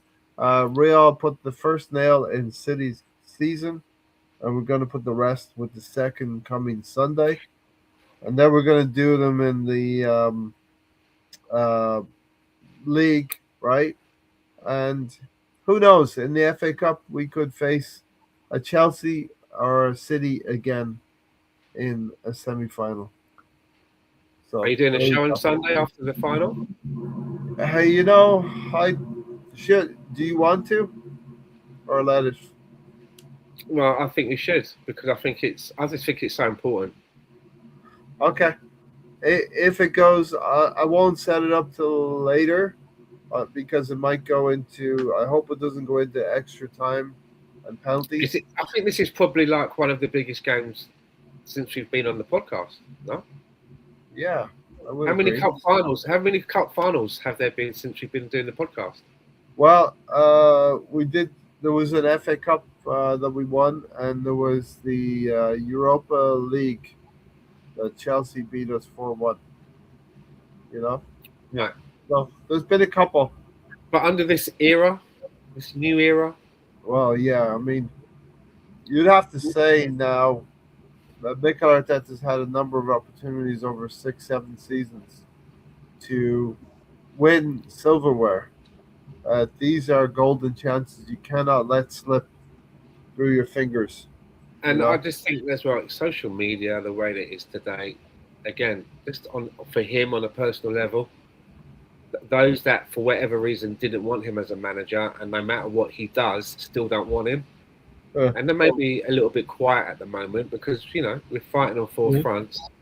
Yeah, He'll get hammered. They're going to hammer him. it'll take one win. It'll take one defeat, right? Exactly. We don't want that defeat to be on Sunday, but it will just take one defeat, and because you're not going to win all four competitions as much as we want to talk about it, and we want to wish it into existence. It's not going to happen, but we get two or three. Let's hope. As Steven said, it's also the chat that makes the show. Stan and I are here, but you all make the comments as well and help to form the conversation of the show. Great show, guys. Let's hope we're all buzzing from the trophy win next show. Yeah, let's do it. We'll go live right after the conclusion of the Carabao Cup Final against Manchester City. We have said this all season, Stan. Manchester City are not the team that they have been the last 3-4 seasons gone by. Cup finals are one-off. So where's the difference? A one-off. A cup finals are one-off, man. It's one of those. As a player, maybe you're a foreign player, right? And Alonso, yeah. Your appearance fee is in the mail, Alonso. You just met it, but the last minute substitution. That's one kit that doesn't need to be washed. At the end of the day. Yeah, just fold it back up. He's like, what was it, Martin Keown, who said, "Hey, Gaffer, you got to get me on. I got to get the medal.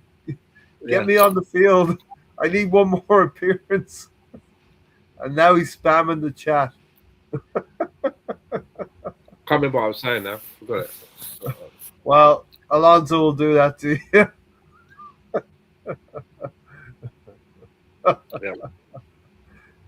We were talking about Pep Guardiola. We were talking about a cup final. We beat Man City 2-0. There we go. There we have it. Thanks, everybody. Stan, thanks for being here.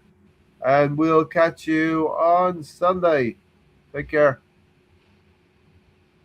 Arsenal win the Carabao Cup.